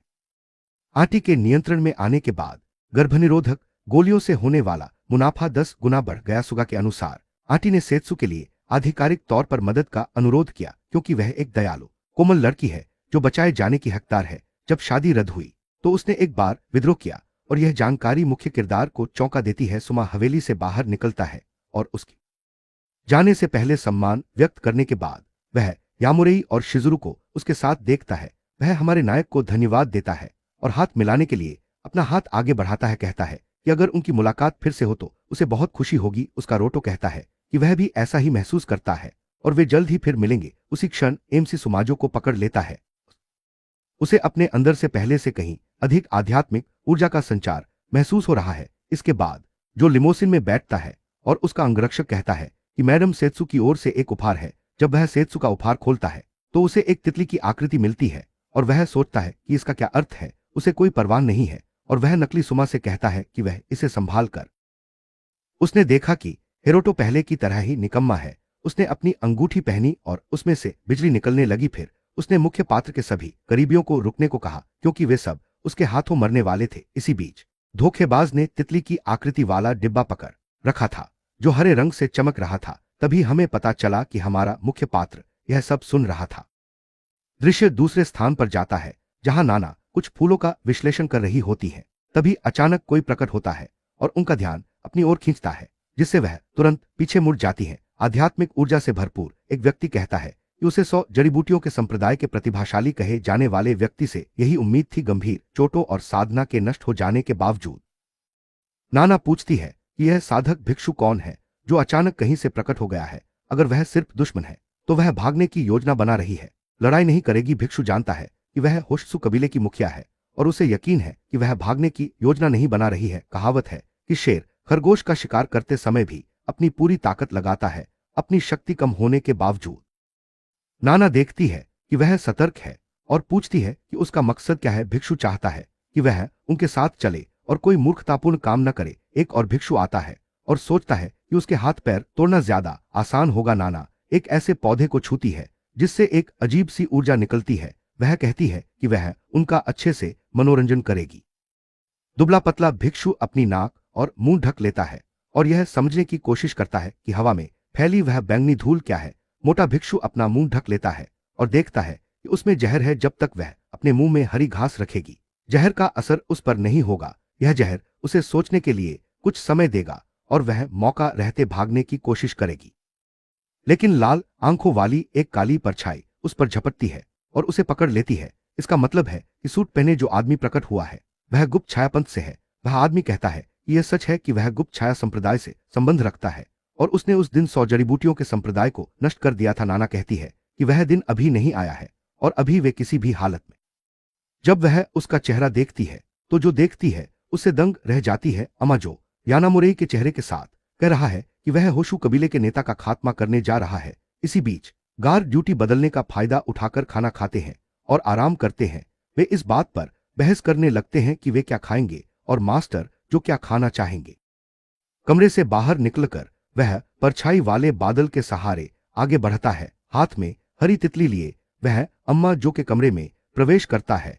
वह तितली को छोड़कर अपने लक्ष्य की उपस्थिति का पता लगाने की कोशिश करता है। उसे पता चलता है कि वह आदमी वहां नहीं है। इसी बीच नकली जो एक कमरे में बैठकर इंस्टेंट नूडल्स खा रहा है और टीवी शो देख रहा है। उसे बहुत गुस्सा आता है कि उसे सिर्फ सुमु जो जैसा दिखने के कारण इस तरह के बुरे बर्ताव को सहना पड़ रहा है। उसे असली जो से मिली धमकियां याद आती हैं जिसमें उसने कहा था कि अगर किसी को उनके धोखे के बारे में पता चल गया तो वो उसे मार डालेगा। असली जो ने उसे सिर्फ एक नकली इंसान बनाकर जिंदा रखा है और वो कभी असली नहीं बन पाएगा। नाराज होकर उसने उस आदेश का पालन न करने का फैसला किया जिसमें उसे दिया गया डिब्बा खोलने से मना किया गया था। इसलिए उसने डिब्बा नकली व्यक्ति को समझ नहीं आता कि यह क्या है और उसके पीछे मुख्य किरदार प्रकट होता है। वह पूछता है कि क्या उसने उसे पहचाना और अब उसे समझ आता है कि उसे आध्यात्मिक बुद्धि का एहसास क्यों नहीं हुआ। जैसे ही वह करीब आता है वह कहता है कि वह नकली है और पूछता है कि असली जो कहाँ है कहीं और। हम देखते हैं कि कुछ अतिरिक्त कलाकार मुख्य किरदार के आने का इंतजार। इसका मतलब है कि कोई बहुत शक्तिशाली व्यक्ति इन परिवारों का समर्थन कर रहा है, क्योंकि कमजोर ऊर्जा वाली दुनिया में इस तरह का पात्र बनाना असंभव होना चाहिए। लेकिन अगर सुमा परिवार के पास आध्यात्मिक ऊर्जा का स्रोत है तो कहानी बदल जाती है। जैसे ही वह इस समस्या का समाधान करेगा, वह जल्द से जल्द ऊर्जा के स्रोत की खोज करेगा और अपनी शक्ति बढ़ाएगा। गूंडे उसे घेर लेते हैं और कहते हैं कि उसने उन्हें बहुत देर तक इंतजार करवाया। वे कहते हैं कि किसी ने उन्हें उसे मरवाते देखने के लिए बहुत सारा पैसा दिया है और वे उससे पहले उसे थोड़ा परेशान करना चाहते हैं। लेकिन जब एमसी उन्हें घूर कर देखता है तो वे पहले से ही कांपने लगते हैं। उनका सरदार बाकी लोगों को उस पर हमला करने का आदेश देता है और वे हाथों में हथियार लिए गिरोह का सरगना सोचता है कि उनकी हार नामुमकिन है। आखिर उसने इस काम के लिए अपने सबसे बेहतरीन और कुशल आदमियों को बुलाया है। पलक झपकते ही हमारे हीरो के वार से वे सब पीछे की ओर गिर पड़ते हैं और उसका सरगना उसकी अथाह ताकत देखकर दंग रह जाता है। हमारा नायक अपने हाथ में शक्ति का इस्तेमाल करते हुए एक और मुक्का मारता है और एक पिता को यह असंभव लगता है और वह सोचने लगता है कि क्या वह खुद भी इंसान है। हमारा नायक पूछता है उन्हें उस पर हमला करने का आदेश किसने दिया था। इसी बीच नाना हाशिसु के घर पर लकी सेत्सु अपने अंगरक्षकों के साथ घटनास्थल की जांच कर रही है। उनमें से एक अंगरक्षक छत पर लगे कैमरों को रात करीब 1:00 बजे का दृश्य दिखाता है, जब दो भिक्षु रिकॉर्डिंग वहीं खत्म हो जाती है जब वे छत के रास्ते घर में घुस रहे होते हैं और उन्हें लगता है कि नाना का अपहरण हो गया है। 3 अपराधी थे और उनमें से एक ने उस आदमी के चेहरे की एकदम साफ तस्वीर ले ली थी। वे कहते हैं कि वह उस दिन पार्टी में था और वह यामारी हिरोटो है और सेत्सु को इस पर यकीन नहीं होता। वह अपनी कार और उस वीडियो क्लिप वाला फोन लेकर एक घर की किसी ने उसे पता दिया और वह बताए गए स्थान पर चली गई। घर के सामने खड़ी यामारी पर गुस्से से भरी वह इस बात को बर्दाश्त नहीं करने वाली थी कि उसने उसके रिश्तेदार पर हमला किया था। तभी एक टूटे हाथ वाला आदमी उससे पूछता है कि क्या उसे अपने रोटो से कोई काम निपटाना है। अपनी चाची के अपहरण से नाराज होकर वह अपने अधीनस्थ को उसे उसके पास ले जाने के लिए उसका अधीनस्थ कहता है कि वह इस समय हवेली के अंदर है और उसे रास्ता दिखाता है। वह कई घायल अधीनस्थों को देखती है और सोचती है कि वे आम लोग हैं या नहीं। वह देखती है एक और बुरी तरह पिटा हुआ बटलर हमारे नायक को पानी दे रहा है। तभी उसे उसकी मौजूदगी का एहसास होता है और वह गुस्से में आकर मुख्य पात्र पर चिल्लाती है, उस पर आरोप लगाती है और मांग करती है कि हमारे हीरो को कुछ भी समझ नहीं आ रहा कि सेत्सु अपनी मौसी के बारे में क्या कह रही है। गुस्से में आकर वह उस पर उंगली उठाती है और उस पर अपनी मौसी के अपहरण का आरोप लगाती है। हिरोटो को पता नहीं था कि नाना का अपहरण हुआ है और उसे समझ नहीं आ रहा कि सेत्सु उस पर शक क्यों कर रही है। सेत्सु उससे कहती है कि नासमझ बनने का नाटक बंद करो। आखिर उसके पास सबूत उसे पता है कि वीडियो में दिख रहे आदमी ने आध्यात्मिक शक्ति का इस्तेमाल करके अपना चेहरा बदलकर आंटी नाना का अपहरण किया था। सेत्सु अपनी शक्ति बढ़ाती है और उससे कहती है कि वह उसकी आंटी को तुरंत वापस कर दे, वरना वह अपनी साधना शक्ति का इस्तेमाल उसके खिलाफ करेगी। हमारा मुख्य पात्र कहता है कि वह वहां नहीं था और अपने नए अधीनस्थ से इसकी पुष्टि करने को फिर वह पूछती है कि अगर उसने रात वहीं बिताई थी तो फुटेज में उसका चेहरा साफ कैसे दिख रहा है। हमारा हीरो सुमोजो के साथ एक अलग जगह का वीडियो दिखाता है। वहां बैठे हुए उसका चेहरा उदास लग रहा है, लेकिन यह नकली है। वीडियो में यासुहिरो योसा बताते हैं कि वह सुमोजो है, वह उनका हमशक्ल था और आमतौर पर उनका गार होता था। लेकिन उस पार्टी में वह स्वीकार करता है कि वह दूसरों का रूप धारण करने के लिए एक अंगूठी का उपयोग करता है और केवल कुछ ही स्थानों पर खुद को प्रकट करता है। सेत्सु यह जानकर हैरान रह जाती है कि उसके पास चेहरे बदलने की शक्ति है। हमारा मुख्य पात्र बताता है कि उसके पास एक आध्यात्मिक पात्र है जिसमें यह रूप परिवर्तन करने की क्षमता है। वह यह जानकर दंग रह जाती है कि सुमा के पास जो ने नाना का अपहरण करके उसे चिढ़ाने की कोशिश की ताकि वह आसानी से अपराध का आरोप उस पर लगा सके और फिर उसे खत्म करके सेत्सु प्राप्त कर सके। वह सुमा का पीछा करके उसे फंसाने की योजना बनाती है, लेकिन मुख्य पात्र उसे चेतावनी देता है कि अगर उसने ऐसा किया तो उसकी चाची खतरे में पड़ जाएगी। नाराज होकर वह उससे पूछती है कि उसे क्या करना चाहिए। बस चुपचाप देखते रहो और कुछ मत करो। हमारा हीरो अपनी योजना का इस्तेमाल खुद जो के खिलाफ करने का तरीका जानता है और वह उसे अपनी ही कब्र खुद खोदने पर मजबूर कर देगा। इसी बीच हम देखते हैं कि लॉर्ड सुमा अपनी शक्तियों का इस्तेमाल लोगों की जीवन ऊर्जा सोखने के लिए कर रहा है। उसे लगता है इन आम लोगों की ऊर्जा सोखना उबाऊ है और वह लगातार ताकतवर होता। यदि वह 100 जड़ी बूटी संप्रदाय के सदस्यों का खून चूस लेता है तो वह छाया कला में पूर्ण निपुणता प्राप्त कर लेगा। यदि वह साधना स्तर 1 तक पहुंच जाता है तो उसे अमा परिवार के मुखिया के साथ स्थान मिलेगा। ऐसा होने पर वह भिक्षु को जैन संप्रदाय में अपने गुरु से मिलवाएगा। भिक्षु उसे धन्यवाद देता है क्योंकि यह उसके लिए सम्मान की बात होगी और दुबला पतला भिक्षु सुमा कहती है कि उसे कोगन मंदिर ले जाया जाए और अभी उसे मारा न जाए अपनी जीभ काटकर वह युकी को उसे खत्म करने देगी। कोगन मंदिर में एक आदमी लाकियों से चुप रहने को कहता है क्योंकि उन्हें वहां की कलाकृतियों की देखभाल करने का आदेश मिला है। एक गार्ड कहता है कि वे कारों की तरह अधिकारियों के पीछे छिपते छिपते थक गए हैं। फिर बॉस जो आ जाते हैं और सब लोग ऐसा दिखावा करते हैं जैसे उनके बारे में बात ही नहीं हो रही थी और उनका अभिवादन करते हैं। उन्हें लगता है कि वे निरीक्षण के लिए आए हैं, इसलिए वे उनसे सब कुछ ध्यान से देखने को कहते हैं। वह हरगाया को आदेश देते हैं कि मंदिर से निकलते समय सभी अपने कम्युनिकेटर फेंक दे। आदेश मिलने पर हरगाया हैरान रह जाती है।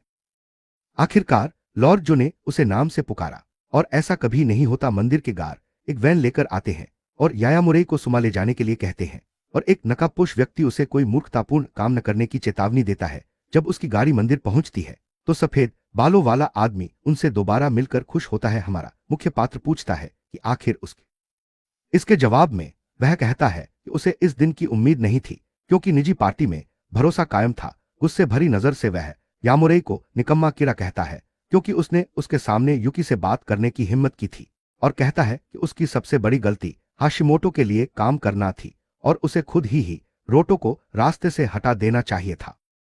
हाशिमोटो उसके लिए काम करता था और यायामुरे यह समझना चाहता है कि वह उसके कारण इतना आगे क्यों बढ़ रहा है। सुमा का कारण स्पष्ट है, वह हिजुकी की पूर्व मंगेतर है और यह बात उसे अंदर ही अंदर खाई जा रही है। आखिर वह परिपूर्ण है और उसी की होने के लिए पैदा हुई थी, किसी और की नहीं। हमारा नायक यह जानकर हैरान है, इसी वजह से उसका पीछा किया जा रहा है। अपने चारों ओर फैली आध्यात्मिक आभा को देखकर नायक सोचता है कि वह किसी शक्तिशाली शक्ति को आह्वान करने की कोशिश कर रहा है। नैनो होशिसु की जीवन शक्ति वास्तव में बहुत शक्तिशाली है। भले ही जीवित रहते हुए वह और उसकी तकनीक बेकार थी। यदि आप उसकी छाया को आत्मसात कर लेते हैं तो आप एक साधक बन जाएंगे और फिर आपको देवता कहा जा सकता है। हमारा नायक पूछता फिर जो को लगता है कि युकी इस समय किसी भी कीमत पर उससे छुटकारा पाना चाहती है और उसने जानबूझकर नाना के अपहरण की रिकॉर्डिंग छोड़ दी, जिसका मतलब है कि उसका अपहरण और उसे ले जाने वाला वही था।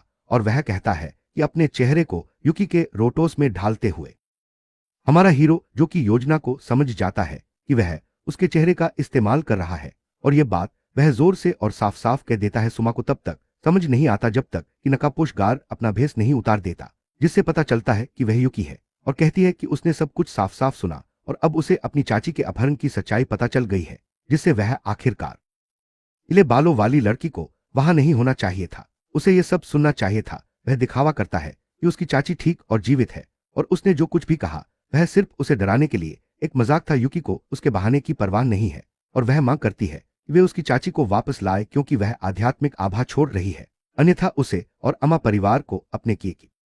वह कहता है कि याओरी ने उसका इस्तेमाल किया और मुख्य पात्र जवाब देता है कि उसने सब कुछ खुद कबूल किया है, जिसका मतलब है कि वह पूरी तरह से बेवकूफ है। जो यह देखकर हैरान रह जाता है कि उसकी योजना का पर्दाफाश हो गया है। युकी पहले ही होशिकावा परिवार से बात कर चुका है और कहता है कि वह पीछे हट सकता है क्योंकि यह उसके जैसे आम लोगों के लिए। लड़की हिरोटो के सामने खड़ी हो जाती है और कहती है कि वह उन्हें उस पर हमला नहीं करने देगी। वह खुद को उसके सामने खड़ा कर देती है। दोनों भिक्षु ऊर्जा प्रवाहित करने लगते हैं और सुमा युकी से कहता है कि वह जो कुछ भी कहने वाला है उसे ध्यान से सुने, क्योंकि अगर वह उन दोनों के बीच आई तो वह फोन करके उसकी चाची की जान ले लेगा क्योंकि वह उसके हाथों में है। वह उससे यायामुरे की जान और उसकी चाचियों में से किसी एक को चुनने के लिए कहता है ही। रोटो सेत्सु से कहती है कि चिंता न करो, आखिर उसकी चाची नाना को बचा लिया गया है और वह सुरक्षित है। सुमा हैरान है, वह सभी गार्डों को पार करके उस महिला को बचा लाया जो कि नामुमकिन होना चाहिए था। उसे बचाए जाने का फुटेज देखकर उसे यकीन नहीं हो रहा कि ऐसा हो रहा है। 15 मिनट पहले पहाड़ी रास्ते पर स्थित कोगन मंदिर में जो कुछ हुआ वह सब हमने देखा। जब सभी पहरेदार नाना के साथ इकट्ठा हुए तो जो ने आदेश दिया कि जब तक वह न बुलाए तब तक वे हिलेंगे नहीं। फिर उसने चारों ओर देखा कि कहीं कोई उसका पीछा तो नहीं कर रहा है और उसे अपने उस पहरेदार का संदेश मिला जिसने यामेओरी को सब कुछ बता दिया था।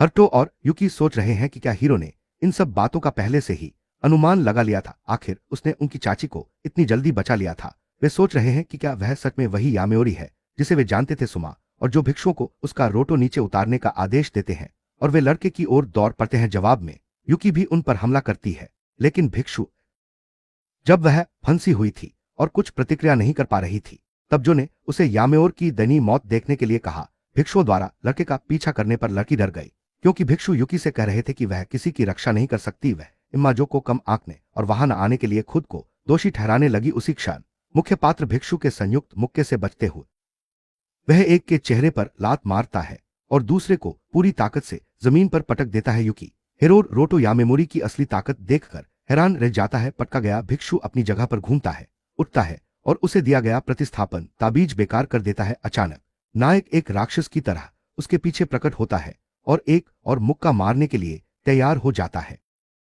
उसकी तेज गति देखकर सुमा सोचता है कि कोई इंसान इतना तेज नहीं हो सकता। तभी उसे एहसास होता है कि यामुरेई एक साधक है और उसकी आध्यात्मिक आभा बहुत जोर से निकल रही है। उसी क्षण युकी को यकीन हो जाता है कि वह सचमुच एक साधक है। मुख्य पात्र उससे काफी समय से मिलना चाहता था। आखिरकार उसने अपने आदमियों का इस्तेमाल करके उसे पकड़ा और उस पर हमला किया था। उसने हाशिमोटो अकिमासा का इस्तेमाल करके उसकी हत्या की साजिश रची और उसके दोस्तों का अपहरण कर उसके पालतू जानवर पर हमला किया। उसे याद है किसी ने कहा था कि उसका मक्खी की तरह इधर-उधर भिनभिनाना बहुत परेशान करने वाला था। इसीलिए हमारा नायक उस आदमी को जल्द से जल्द खत्म करना चाहता है। क्योंकि हमारा नायक एक साधक है, इसलिए सुमा कुछ ऐसा इस्तेमाल कर फिर उसके चारों ओर आध्यात्मिक ऊर्जा से बना एक विशालकाय प्राणी आकार लेने लगता है। दोनों पतित भिक्षु उस अजीब बैंगनी ऊर्जा में समा जाते हैं। हमारा मुख्य पात्र एक ऐसी संचार तकनीक जानता है जिसने इस दुनिया के मनुष्यों को जो जैसी विधियां विकसित करने में सक्षम बनाया है। वे निकम्मे भिक्षु उसी तकनीक का हिस्सा है और जो शक्तिशाली बनना चाहता है वह अपनी छाया तकनीक को और एक को अवशोषित करने से ही उसकी शक्ति निखर जाती है। दो को अवशोषित करने से वह एक बिल्कुल नए स्तर पर पहुंच जाता है। जमीन पर बेजान पड़े भिक्षुओं को अवशोषित करने के बाद उसकी साधना का स्तर बढ़ जाता है। हमारा नायक यह देखकर हैरान रह जाता है कि उसने एक ही समय में दो लोगों की साधना शक्ति को अवशोषित कर लिया और इतना शक्तिशाली हो गया। उसके चारों ओर मौजूद राक्षस एक आंख खोलता है और बड़ा होता जाता है और अधिक ऊर्जा उत्सर्जित करता है। सुमा कहती है कि यामुरेई अगला शिकार होगा जो उसमें समा जाएगा। सेत्सु ने लॉर्ड जो को कम आंक का था और उसने कभी कल्पना भी नहीं की थी कि उसके पास इतनी अपार शक्ति है। उसे लगता है कि हमारे नायक को इस कष्ट के लिए यहां लाने की गलती उसी की है। सुमा पर चिल्लाती है कि यामुरेई को इस मामले से दूर रखे, आखिर उसकी समस्या तो उसी से है। चिढ़कर वह इस बात से नाराज है कि वह अब तक उस निकम्मे को बचाती रही है। वह और भी अधिक आध्यात्मिक शक्ति का प्रयोग करने लगता है और उसके पीछे का राक्षस बड़ा और अधिक विकिरण करने लगता है। वह हिरोटो पर टूट पड़ता है, उसे नरक में भेजना चाहता है। वह उस पर बहुत क्रोधित है। विशालकाय ऊर्जा दानव के पंजे से हमला करता है तो लड़की लड़के से भागने और दूर जाने के लिए चिल्लाती है। जब ऐसा लगता है कि पंजा हमारे नायक को लग गया है तो हम देखते हैं कि वह बड़ी कुशलता से उससे बच जाता है। वह सेत्सु के पास रुकता है और भी अधिक आध्यात्मिक ऊर्जा छोड़ता है जिससे उन दोनों को सुरक्षा मिलती है। उसके हाथ के चारों ओर गुलाबी आध्यात्मिक हमारा नायक साधना के पहले चरण को सक्रिय करता है और उसके चारों ओर एक नीली आभा प्रकट होती है जो खलनायक की आभा को दबाने में सक्षम होती है। खलनायक कहता है कि उसकी तकनीक कोई खास प्रभावशाली नहीं थी। सेत्सु देखती है कि वह लॉर्ड इमा से भी अधिक शक्तिशाली है और उसकी ऊर्जा के कारण हवा में दबाव महसूस होता है। हमारा नायक लक्ष्य पर हमला करता है। घायल और क्रोधित होकर वह अपने आध्यात्मिक ऊर्जा के राक्षस से खुद पर हमला करवाता है। उसकी आध्यात्मिक ऊर्जा से बना प्राणी पूरी ताकत से हिरोटो पर टूट पड़ता है। वह बहुत विशाल और शक्तिशाली है। हमला करते हुए खलनायक उस पर चिल्लाता है मानो उसे हमेशा के लिए खत्म करना चाहता हो। तभी हमारे नायक पर गुलाबी ऊर्जा का एक विस्फोट होता है और वह अपनी आध्यात्मिक ऊर्जा से जो उसे आत्मरक्षा के लिए दूसरे चरण का इस्तेमाल करते हुए देखता है और उसे नाकामयाब कहता है जो उसकी छाया तकनीक में समाहित हो जाएगा। हमारा नायक अपने उन्मादी दुश्मन के वार को रोकने के लिए अपनी बाहें फैलाता है। हमले से बच निकलने के बाद वह उस पर मुक्का बरसाता है और कहता है कि असीम शक्ति के सामने छाया तकनीक बेकार है। हमारा नायक एक जोरदार ऊर्जा वह कहता है कि उसने लॉर्ड सुमा को पकड़ लिया है और जमीन से एक आंख वाला गुलाबी ऊर्जा प्राणी निकालता है। वह जानता है कि छाया तकनीक में परजीवी होते हैं जो मेजबान की ऊर्जा पर पलते हैं और उसने उस परजीवी को पकड़ लिया है। वह उसे अपने हाथ में कुचल देता है और ऐसा करके खलनायक को कमजोर कर देता है जिससे उसकी छाया तकनीक खत्म हो जाती है और उसे दर्द होता है। उस पर चिल्लाता है कि वह यह न सोचे कि उसने अमिया परिवार के वंशज को हराया है और उसका दादा अभी भी जीवित है। अगर उसका रोटोजो को मार देता है तो गुप्त छाया संप्रदाय उसे मारने के लिए हत्यारों को भेजेगा। हमारा नायक देखता है कि इस दुनिया में भी साधक वर्ग मौजूद हैं जिनमें गुप्त छाया संप्रदाय भी शामिल है। उन्माद में खलनायक पूछता है कि क्या यायामोरे हिरोदोतो बिना कुछ कहे उसकी ओर बढ़ता है और चीखता है कि अगर उसने उसे मार डाला तो वह खुद अपनी जान पर विपत्ति लाएगा। जमीन पर लेटा हुआ वह और भी ज्यादा डर जाता है और पूछता है कि यामुरी उसके इतने करीब क्यों आ रहा है। वह कसम खाता है कि उसका कबीला उसे जान से मारने आएगा और उसे कहता है कि वह जो करने वाला है उसे पूरा न करे, और कहता वह जान बख्शने की भीख मांगने लगता है। और हमारा हीरो कहता है कि अब सब खत्म। वह एक जोरदार और बेरहम मुक्का मारता है जिससे वह जमीन पर गिर जाता है और एक विनाशकारी झटका लगता है जो सेत्सु तक पहुंचता है। एक खौफनाक नजर से वह सुमाजो को खत्म कर देता है जो जमीन पर कुचलकर हार जाता है। हमारा हीरो कहता है कि सब खत्म हो गया है और उसे खबर। सेत्सु उसे धन्यवाद देती है और कहती है कि वह इतने समय से उसे एक साधारण व्यक्ति समझती थी, न कि कोई साधक। उसे एहसास होता है कि अंत में वही थी जिसे कुछ पता नहीं था। हमारा मुख्य पात्र कहता है कि भले ही वह न आती, वह अकेले ही खलनायक से लड़ने के लिए तैयार था। वह एक मीमा आध्यात्मिक पात्र लेता है जो देखने में काफी खुरदुरा लगता है और यह स्पष्ट कर देता है कि इसे चौथे स्तर के साधक ने बनाया है। महिला पूछती है कि अगर वह इतना शक्तिशाली है तो उसे कबीले से क्यों निकाल दिया गया। वह तो परिवार का मुखिया भी बन सकता था। हमारा नायक कहता है कि अब उसका उस परिवार से कोई लेना देना नहीं है और कहता है कि वह अभी उतना शक्तिशाली नहीं है क्योंकि वह अभी तक तीसरे चरण तक नहीं पहुंचा है। लड़की उस साधना चरण को प्राप्त करना चाहती है ताकि वह अमितानी पर अपने वादे के मुताबिक यामुरेई उसके शरीर की समस्या को ठीक करने जा रहा है जो लगभग फटने की कगार पर है। वह उसे एक ऐसी गोली दिखाता है जो उसके शरीर में फंसी और जमा हुई ऊर्जा को मुक्त कर देगी जो उसे नष्ट कर रही है। जब वह अपनी ऊर्जा के मुक्त होने के बारे में सुनती है तो वह सोचती है कि क्या वह अपनी साधना शक्ति खो देगी।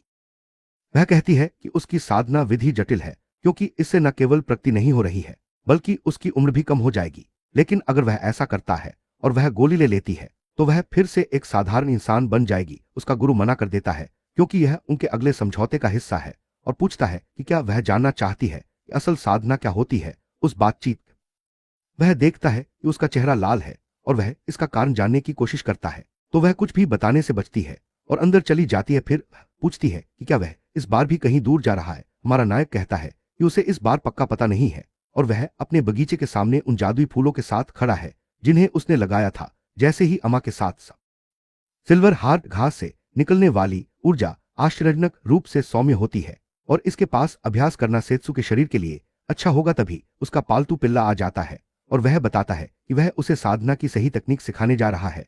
उसके जाने के दौरान वह चाहता है कि लड़की उसके बगीचे में उसके कुत्ते की देखभाल करे। सेत्सु को कुत्ते से लगाव हो जाता है और वह हमारा हीरो कहता है कि जानवर का कोई नाम नहीं है और सेत्सु कहती है कि नाम मायने रखते हैं क्योंकि वे आपको दुनिया में एक जगह देते हैं और उसे कुत्ते का नाम रखना चाहिए। हमारा मुख्य किरदार उसका नाम रोकू रखता है और कुत्ता खुशी से भौंकने लगता है जैसे उसे यह नाम पसंद आया हो। हमारे हीरो ने यह नाम इसलिए चुना क्योंकि उसके पिछले जन्म में किसी ने उसे रोकू ने उसे लड़ाई के दांवपेच सिखाए। इसके बाद लड़की नहाती है और पूछती है कि वह किस कमरे में सोएगी। हमारा हीरो उसे बताता है कि वह मेहमान कमरा इस्तेमाल कर ले जो पहले से ही साफ है। वह पूछती है कि अम्मा परिवार के साथ क्या चल रहा है और मुख्य किरदार कहता है कि इसका पहले ही ध्यान रखा जा चुका है। अम्मा जो अपने उच्च पदस्थ रिश्तेदारों से गायब नहीं। परिवार के पहाड़ पर हम जो को अपने रिश्तेदारों से मिलते हुए देखते हैं। वे पूछते हैं कि क्या उसके चाचा आज एकांतवास से बाहर आ रहे हैं और दरवाजे खुलते देख जो डर जाता है। जैसे ही द्वार खुलता है एक विशालकाय जानवर बाहर आता है और एक बूढ़ा आदमी कहता है साधकों के लिए 5 साल पलक झपकते ही बीत जाते हैं।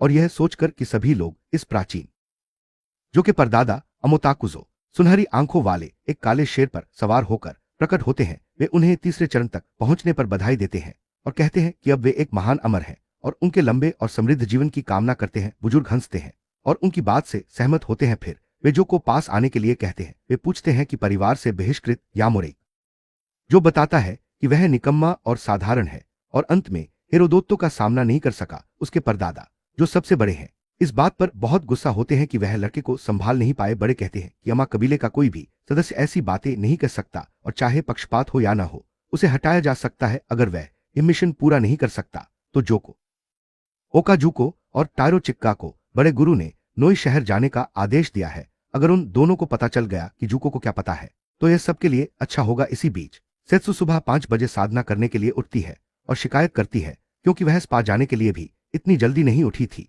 एरोटो समझाता है कि सुबह 5 बजे आध्यात्मिक ऊर्जा अधिक होती है और अमरता है। लड़की को साधना शुरू करने से पहले एक मग में रखा तरल पदार्थ पीने के लिए कहता है। लड़की उसे पीती है और अपने शरीर के चारों ओर एक हरी आभा महसूस करती है और पूछती है कि उसके साथ अभी क्या हुआ। हेरोडोटो समझाता है कि यह संग्रह गोली का एक सरलीकृत रूप है। गोली अभी उसके लिए और उसके शरीर के लिए बहुत कठोर होगी। उसे कोमल आध्यात्मिक ऊर्जा की हल्दी और अजमोद का यह सौम्य मिश्रण, साथ ही गोली के अंदर मौजूद तत्व उसके लिए एकदम सही है। अपने पिछले जन्म में उसके पुराने महाद्वीप पर वे नवजात शिशुओं के लिए इस मिश्रण का उपयोग करते थे। वह देखता है इस दुनिया के लोगों के शरीर बहुत कमजोर हैं। वह उससे जल्दी से कपड़े बदलने के लिए कहता है और फिर वह उसे अमरता प्राप्त करने की असली विधि सिखाने वाला है।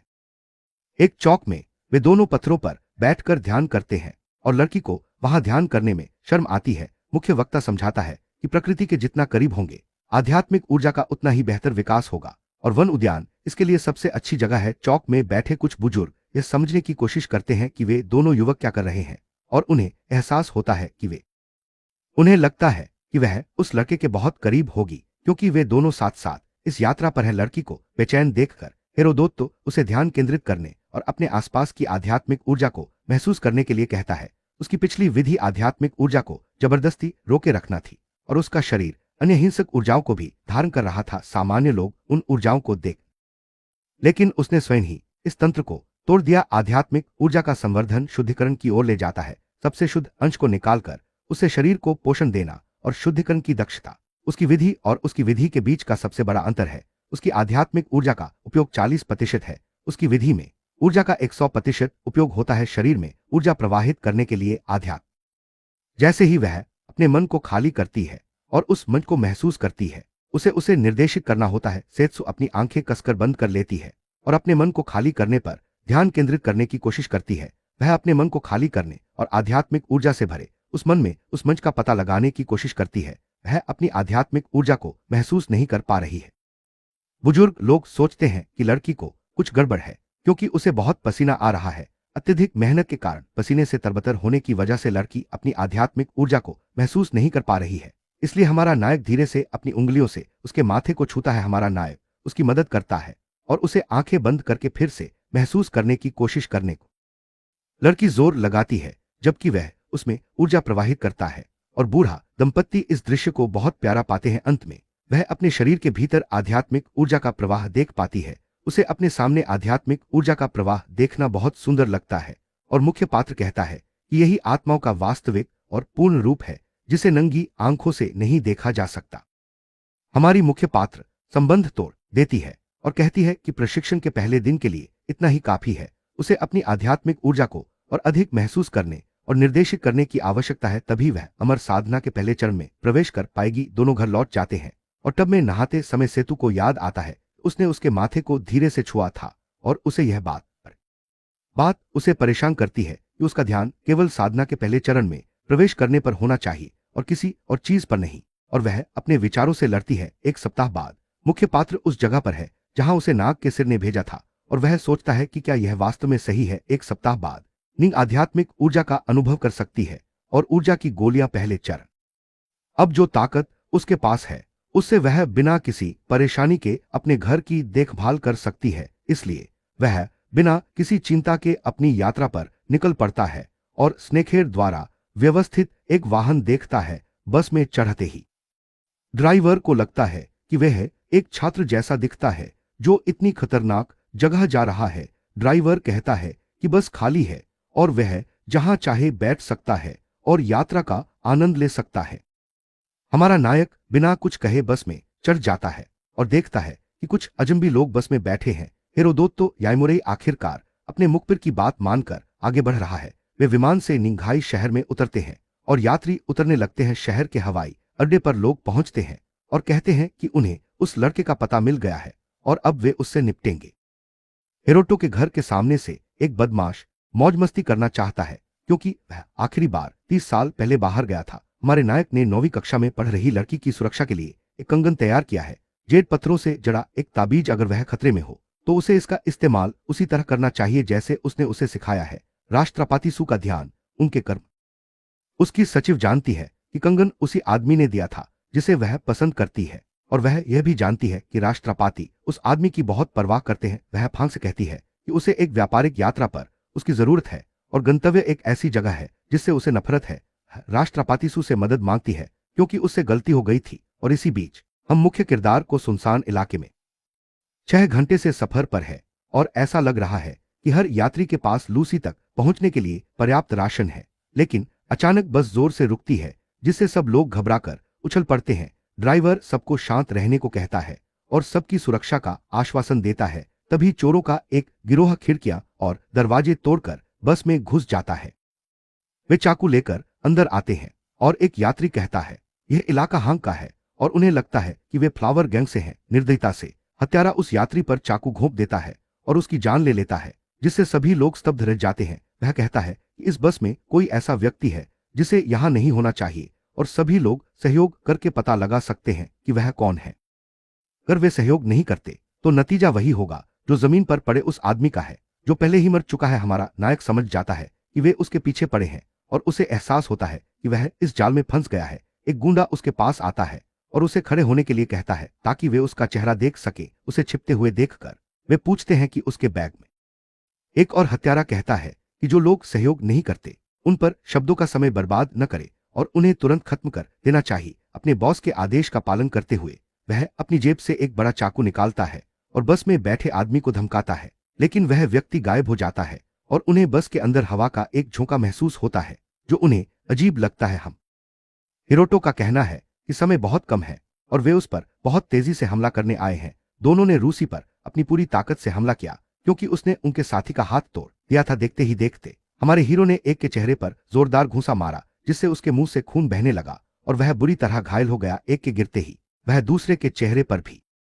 कुछ ही पलों में हिरोटो ने बिना किसी परेशानी के सभी हमलावरों को ढेर कर दिया और वे सब बुरी तरह घायल हो गए। जब उसने कहा कि लड़ाई खत्म हो गई है तो नकाब और हुड से चेहरा ढकी लड़की सचमुच हैरान रह गई। हमारा नायक बदमाशों को बस से बाहर खींच कर ले गया, उन्हें बांध दिया और उनके द्वारा क्षतिग्रस्त की गई बस को ठीक करने में मदद की। उसने देखा कि बस का यहां फोन का सिग्नल नहीं है और अगर आसपास जंगली जानवर हैं तो उनकी जान खतरे में है क्योंकि वे भाग नहीं सकते। ड्राइवर डरे हुए हैं, उन्हें समझ नहीं आ रहा कि क्या करे और बाहर क्या हो सकता है। एमसी जंगल में तो बच सकता है, लेकिन लूसी तक पहुंचने में समय लगेगा और उसे मुखबिर को फिर से ढूंढना होगा। नकाबपोश महिला उससे लूसी तक ले जाने के लिए कहती है, बदले में वह गिबान शहर तक उसकी रक्षा कर सकता है। योटो कहता है कि उसे इसमें कोई दिलचस्पी नहीं है और वह उसे फिर से सोचने के लिए कहती है। आखिरकार उसके बिना वह लूसी को नहीं ढूंढ पाएगा। हमारा नायक जानता है कि समूह उसके ब्रीफकेस में मौजूद चीजों के कारण उसका पीछा कर रहा है।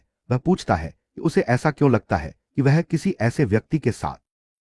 वह कहती है कि उसे उसकी बात समझ आ गई है, लेकिन उसे एक पल रुकने के लिए कहती है। वह अपना परिचय लुई की वेंडो के रूप में देती है और कहती है कि वह जानती है कि वह शहर पैसे के लिए नहीं बल्कि आध्यात्मिक ऊर्जा के स्रोत खोजने जा रहा है।